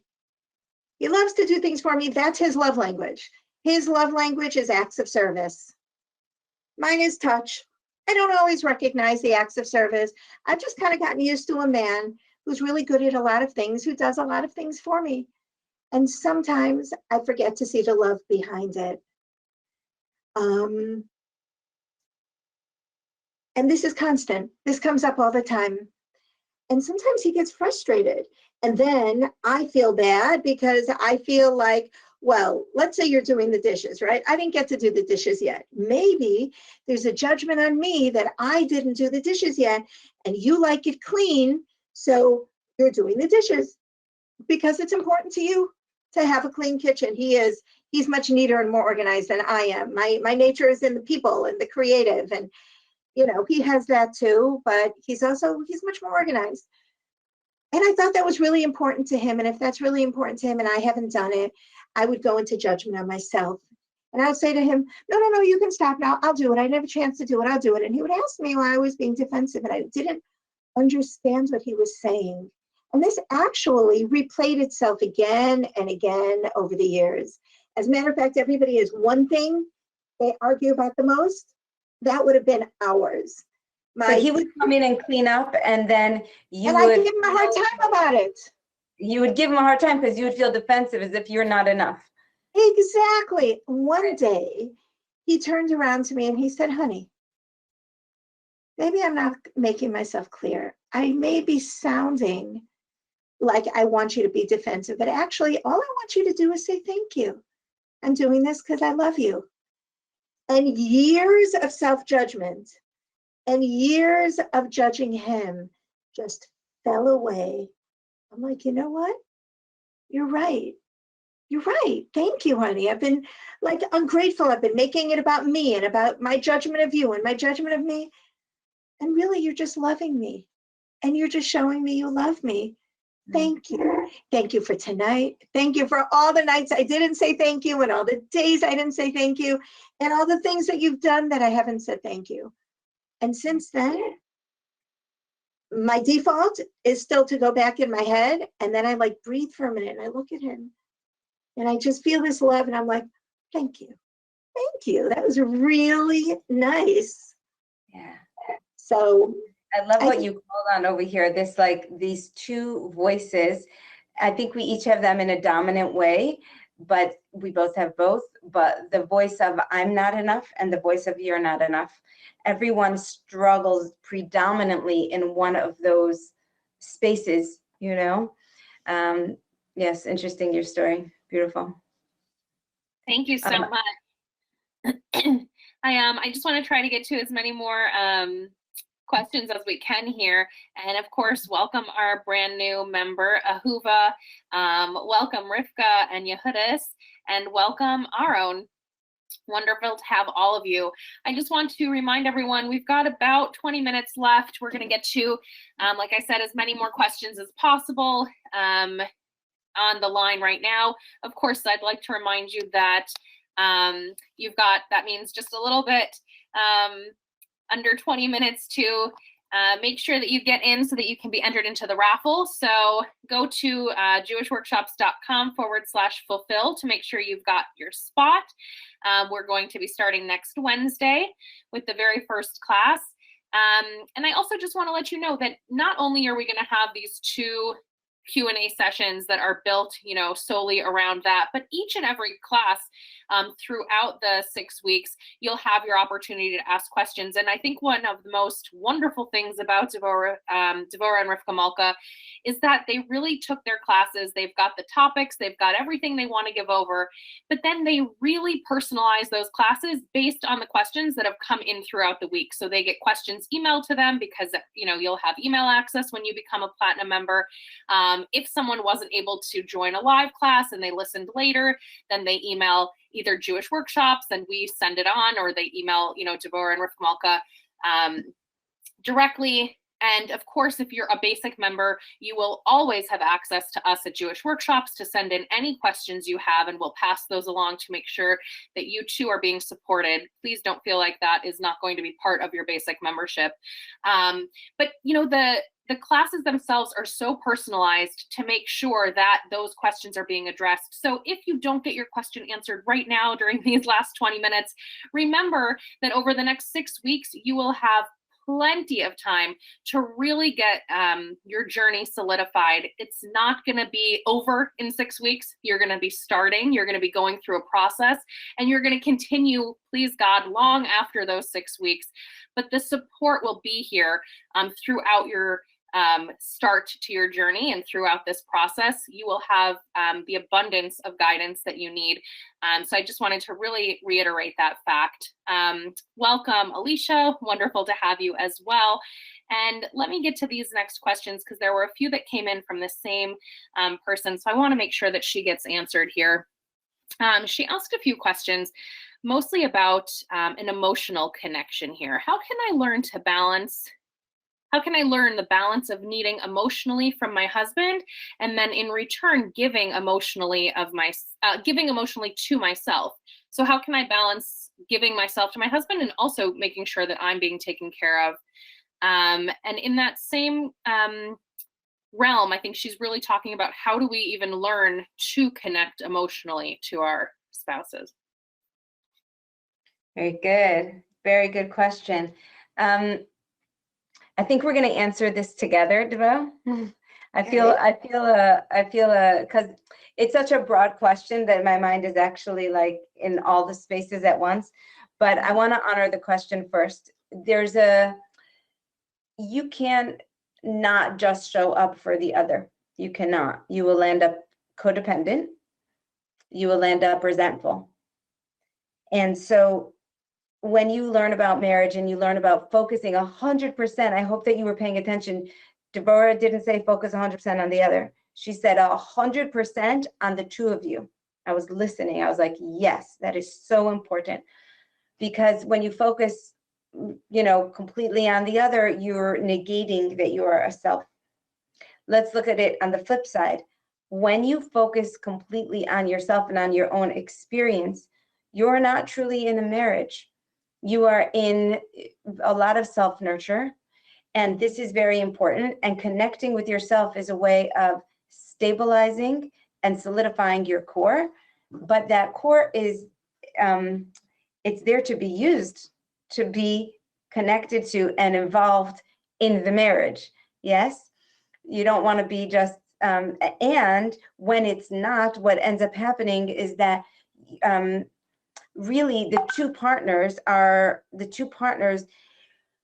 when they are each in nurturing their core self, as they come together, that's when they really become awesome human beings. In the dynamic of the exchange, that's where you really become who you're meant to be. It's part of your nurturing yourself, is that stretching and that growth as you interact with the other. Maybe it's not the quiet me time, maybe it's not, right? And if you don't also dip into the space of togetherness, then what ends up happening is that you're in a skewed vision of your marriage, because you're basically it's all happening in here. I'm nurturing myself. It's almost like, it reminds me of this plot that's in a lot of books and movies lately, where people make friends with computers. Like there's a woman's voice on a computer or a man's voice on a computer, and that's just their friend. That's, you're not really in a relationship. So I think the question itself gives us a lot of food for thought in the work of marriage, which is, yes, to develop a core, and then to bring that core, and at the same time to bring that core into the space of relationship, which is where your work is. It's not just giving to myself and giving to him. I used to think that that's too linear. Then every time you connect emotionally with him, you're really just sacrificing or negating yourself or giving too much, Devora, can you add to this? You just made me think it's in the exchange, the words you said, it's in the exchange and the emotional exchange and the balance that you find it. You almost have to think of yourselves as like a couple who's trying to have a child. It's not, let's say there's an infertile couple. It's not, I'm infertile or you're infertile. My system's not working or your system's not working, because you need both sides of a reproductive system to work. If one or the other doesn't work, then the unit doesn't work. Nobody's having a child if only one side doesn't work. And so when you completely work on yourself with the goal of using all the strengths that you find within yourself for the relationship, then you don't deplete yourself or come out with resentment. Resentment is the ultimate killer of love. It festers and festers and festers, and then things, when they happen, are magnified tremendously, and it's much harder to get past them. Anything that can prevent resentment, and resentment usually comes when you're taking a piece of yourself that you're kind of just trying to not notice, not let be heard, not let be seen, and just smushing it down inside of you, very often with the best of intentions. Okay, this is what he wants, I'm just going to keep quiet. But the reality is, it's okay for you to say what you want.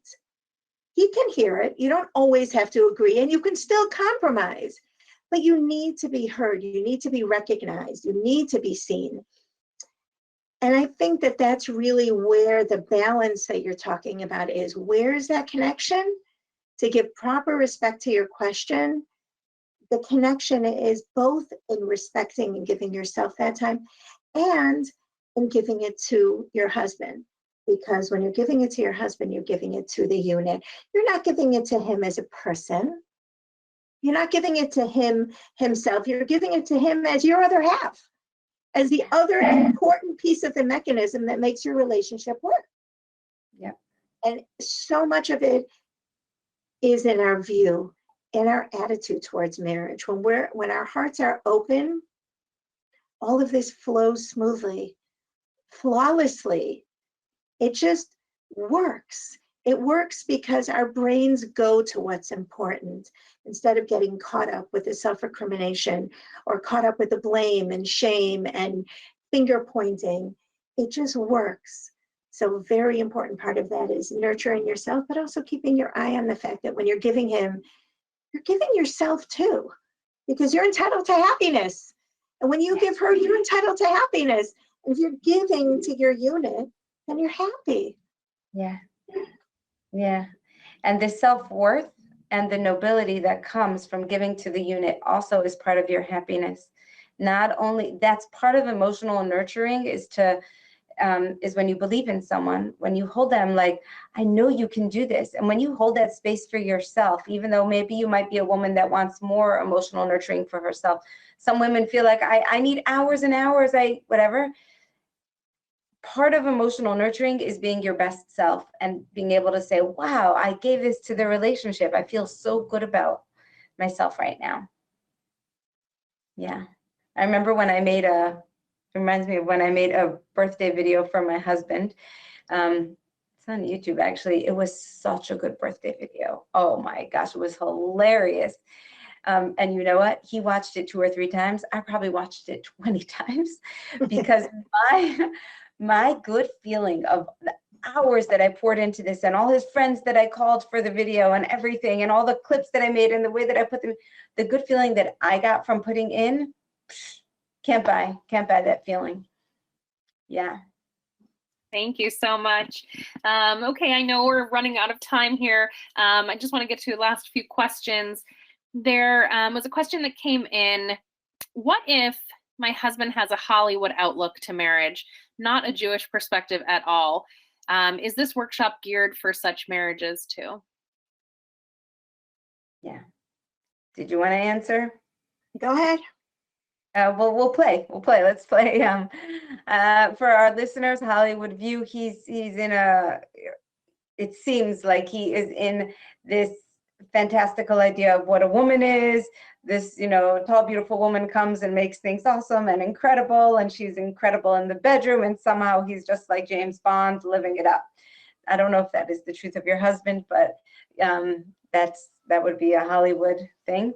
Hollywood is a miserable place. That would be a movie star, a movie thing. I feel like within that question is a lot of pain of the feeling of not being enough, a lot of sadness, like, how do I make this man happy? He wants something that I'm not. I can't give that to him, and I don't feel beautiful in the face of that. And he's not satisfied. He's never going to be satisfied. Like, what do I do with that? So First of all, compassion to you, sending out compassion right now. And, you know, the thing about people's judgments, anyone's judgments, is that, Devora alluded to this before, is that the place where they gain strength is when they become the voice in your own head and you take on those judgments. So let's say husband A has an issue. His issue is that he maybe he has wounds in his childhood from his mother, and so he like wants a woman to take care of him, or whatever kind of issues a husband has. He wants a Hollywood marriage because that will make him feel like a man, right? That's his issue. It's his issue to start to learn that in order to feel like a man, you have to act like a man.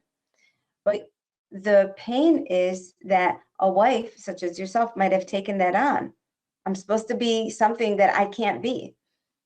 The healing of this, the changing of the marriage, is when you will, God willing, throughout our process, learn how to take a stand and appreciation for who you are and what you do bring to a marriage, and stop swallowing the poison that says you're not enough. Because that not only like feeds a terrible pain of insecurity and hopelessness, but it also makes you show up less beautiful and closes you up because you know you'll never be that Hollywood anything. So in the feeling less than and in buying that, it's a lose-lose. So the work number one is to build you up, and God willing, we'll be able to accomplish that throughout our time together. Devora, do you want to add? Yeah, I want to add one more thing, and that is that right now, all he has is Hollywood. You're giving and giving, and he hasn't even given himself thought because he's stuck in the vision of what he wants. And that's very often true. Men are just as idealistic as women. Very often we read our romance novels and want romance and to be swept away and to just have all these, these emotions that don't always happen in real life. And he's seeing this woman in Hollywood who's all that. They have everything from the looks to the strength to the endurance to the unflappability. And when they're frustrated, it's cute. It's not a wife he has to deal with. So, but I think the one thing that's missing in Hollywood, which resonates with every man and every woman, is real appreciation, is being seen for who they are and appreciated for who they are. That you don't need to be all that, and your wife doesn't need to be all that to feel like a man. That you can feel like a man when you do something little and it doesn't get overlooked. And appreciation is shown even for that. That you can feel feminine even when you're not feeling beautiful, because you have what to give to your husband and you've tried your best at that moment and you've bent over backwards. Look, I'm a really innately lazy person. As I said, my husband's love language is acts of service. When I wake up in the morning early, only to make him a cup of coffee and sit downstairs for breakfast, for me, that is a superhuman act of love.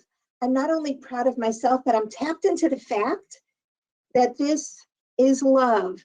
Starting him out early in the morning, spending time together, making him a coffee when I am completely bleary-eyed and all I'm thinking about is bed, is a supreme act of love. And he knows it. And he feels good about that. And he feels special, like I have overcome. And I feel good about myself that I can do it. Once I can do it, I realize, hey, maybe I'm not really as lazy as I think. Maybe if I really decide to do something, I can do it. Wow. And you feel really good about yourself. And he feels seen and heard because I'm talking to his language. I'm talking to what's important to him. When you are looking at your husband and you're appreciating every little thing, not only of what he is, and in that I'm talking to what my husband actually is. He's an early riser. He gets up. He's accomplished first thing in the morning, whereas I'm accomplished later at night, right? My clients don't start till 11. That's when my head works. So I'm seeing who he is, and then seeing what he feels, and the action that he puts in, his acts of service. As an example, I'll never have him take out the garbage without recognizing it. It's such a little thing, and he does it all the time. And he's been doing it, Baruch Hashem, for 34 years. Because in his mind, again, it's him, as his own Persian manliness is, a woman doesn't take out the garbage. If there's one time that goes by that I'm not thanking him, I have overlooked what's important to him. I haven't nourished him. He doesn't feel seen. Because no man would. They do these things to make us feel loved. And you never will find that in Hollywood. Yeah. And all of a sudden, what you're giving him will resonate with him. And all those dreams he has just aren't as important as how he's actually feeling at that moment. Yes. I would like to recap what you said in like a line or two because it's so seminal, and then I'm actually going to have to go. Pay attention, okay? We can all be showing up wonderful, but without being witnessed, that means someone acknowledging our wonderfulness, we don't get to experience it. So the same way as a woman needs to be told she's beautiful in our last example with the headscarves, a man needs to be appreciated. That acknowledgement is what creates the sense of efficacy in his manhood. And that's what he's really, really looking for in the Hollywood. I'm just repeating what you said. I'm just slicing it down. He's looking for the feeling of manhood. He does have his work to do, which is what I was pointing at. And the angle Devora is coming in at, which is so practical and helpful here, is as you appreciate him, not just, as you appreciate him, he gets to appreciate himself more and gets that exact thing that he's looking for. So you can stop thinking that you can stop thinking and he can stop thinking that it's anywhere else but your home. It's going to be right there. I know that I'm going to be early. Please pardon me, Devora, I love you. Jewish Workshops, I thank you. Everyone who is attending here, I thank you too, and I welcome you to our course. We're looking very forward to learning and growing with you. Thank you so much, Rivka Malka. It was a pleasure having you today. I am going to just keep the webinar open for a couple more minutes for everybody, but thank you so much for being here, and we look forward to seeing you next Wednesday. Alrighty, see you then. Bye, everyone. Love you. Okay, Devora, we do just have like a couple more questions, so Sure. I want to make sure that we can get to those, and then we will go ahead and close up for today in just a few more minutes. There was a question that came in. What about if that love language is a bottomless pit, if it's never enough and the spouse never feels like it's enough? If it's never enough, it's because you're talking the wrong language. It's really that simple. If it's never enough, then he's not getting or she's not getting what she's needing in that way, then the communication of what it is that's most important and the best way to get it needs some talking about, needs some playing with, needs some figuring out, needs to just be fleshed out in which way it speaks most to your spouse, whether it's a husband or a wife. There's no such thing as not enough. At some point, the love tank is full, and then they're overflowing and they're able to give everything you want. So it's really just a matter of talking the right language. Maybe you look at your husband or your wife and think, oh, I know what their love language is. So he's always asking me to do this and this and this and this, and I'm doing it, it's not enough. Maybe that's not his primary love language. Maybe you're overlooking something that's very, very important to them, and they're not able to get filled up because you're only approaching one side of it. You're not looking at him as a whole. You're just focusing on the one thing. It's almost like going to a specialist. You ever have something where you feel like vaguely uncomfortable and you're not quite sure what doctor to go to, and somebody says, you know what, go to an intern. And an intern will find something wrong with your GI system, let's say. But if you go to a cardiologist, they'll only be looking in your heart. They're not going to be looking in your gut. And if you go to a neurosurgeon, they're not going to be looking, et cetera, right? Everybody looks into what they identify with most. Maybe you're just not identifying where it is that you need to be having that communication and that building. And you just need a little bit of a shift. And then you'll be talking the language that he is feeling or she is feeling. And then they'll get full. Thank you so much. I think we had one more question that we hadn't gotten to yet. Is this course going to address women who are not married yet, who are either looking for their husbands, who are engaged? Will this speak to them, or should we wait till the next class that we give on for women who are not married yet? Absolutely. And I tell you this because I never would have thought intimacy was for women who aren't yet married. And yet there were many, many single women on there. Many women who were doing fine, but they needed to explain to Kalas, or they were dating coaches. People, it's so helpful when you're thinking about a relationship, to look at it from the perspective of what makes it healthy. And if we could all have been given a course like this before we were married, we wouldn't be having half the issues we have now. Most of you wouldn't even be on here. If you would have gotten something like this before you were married, you wouldn't need it later. You would come in with a proper perspective. So absolutely, absolutely. I'm thrilled that there'll be people who are not yet married on here, because you're just getting such a jump start. Great. Thank you so much. As a lot of our members know, I just, thank God, got married last year. And I always say, I'm so glad that I had all of these years with Jewish workshops ahead of time to learn all of these amazing things. So now it happens to be, I still, mess up here and there. And when I do, I know that I mess up at least. So it's not a wonder as like what went wrong. I know exactly what went wrong from all the classes. Everyone's obviously on a journey. So thank you for addressing that. And I hope that that helps people who are here who are not yet married. But again, I would have to agree that any course that you can possibly take, and any of this personal guidance that you can get your hands on, especially ahead of time, will just put you, way ahead of the curve.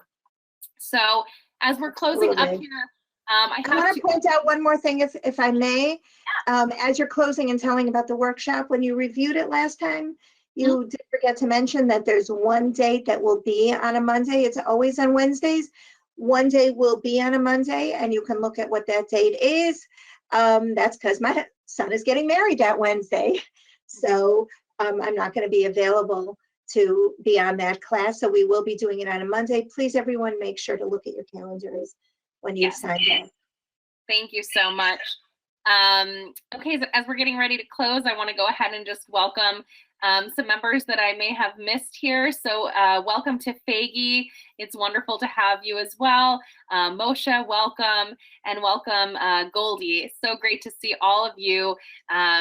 Brand new members participating. Everyone, like as I mentioned, that signed up right now will be put into the raffle. We will pick that winner tomorrow morning, and I will let you know who it is. So very exciting. Devora, if you could just leave us, we've still got a couple hundred people here on the line with us. If you can leave us with some parting words, if there are still if there's some hesitations, not sure if this is the right place for a person, should I take this course? Should I make that move and just sign up? If you can leave us with some parting words and help us make that decision. Okay, I absolutely can. And here's why, because I feel really passionate about it. There is so much out there right now. There is so much out there. And for Corona now, there are so many people offering free marriage things to listen to. And I've actually listened to a bunch, and they are all from the same genre. No matter if it's a man giving it, if it's a woman giving it, they're all about the rules. Here's the rules. You do this, you'll be happy. You do this, you'll get what you want. They all come from, I guess, what I would title almost a manipulative place. You want to get what you want, here's how you do it. If you're dreaming of a happy marriage, or you don't like your husband is complaining, here's the way you do it. If you just follow these rules, he won't behave that way anymore. And that is not a healthy way to look at marriage. Marriage, as we keep saying, and we'll continue to say right through the course, isn't about you and isn't about your husband. It's about the two of you as the strongest, most connected, loving, respectful unit you can possibly be. And any type of manipulation, conscious or subconscious, that comes up is bound to fail. But when you start with a class like this, where we're going into the foundational understanding of what a woman is in marriage, what a man is in marriage, and I say it that way because as I tell my son, who Baruch Hashem is engaged now, I say, whatever you are as a man, whatever she is as a woman, and however great you get along as singles, all of a sudden she's going to become a wife and there's going to be a little bit different expectations. And vice versa for you. I'm actually I give Kala classes across the board, and I'm giving my daughter-in-law to be Kala classes. And that's something that we talk about a lot. Like, there are different expectations you have in marriage. What does it look like becoming one? What does it look like having your needs met? What does it look like asking to have your needs met? Something that so many of us are not good at. We're taught that that's selfish. It's not selfish when your reason for asking is because you want your needs met for you. That's selfish. When you want your needs met so you can be the best you coming into marriage, it's a whole different way of thinking. And it literally shifts the way marriages turn out. The success of marriages, the success of the communication is totally different. So what do I have to offer you differently?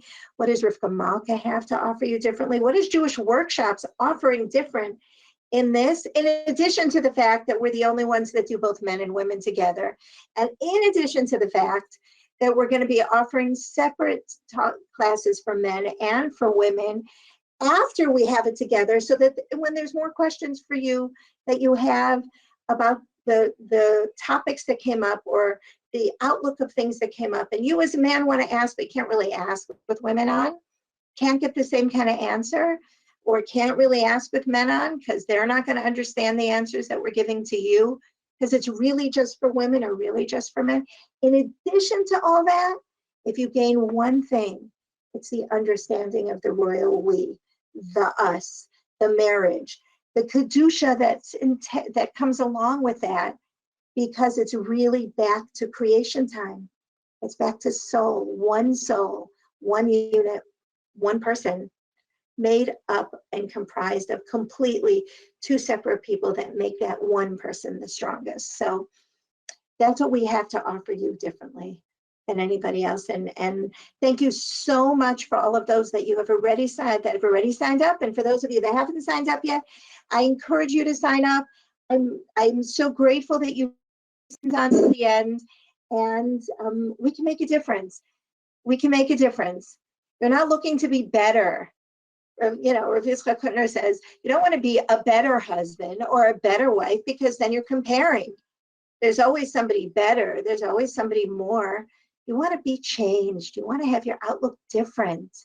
You want to be the best you that you can be in your marriage, and see your husband or your wife as the best that they can be giving to the marriage. And together you can conquer the world.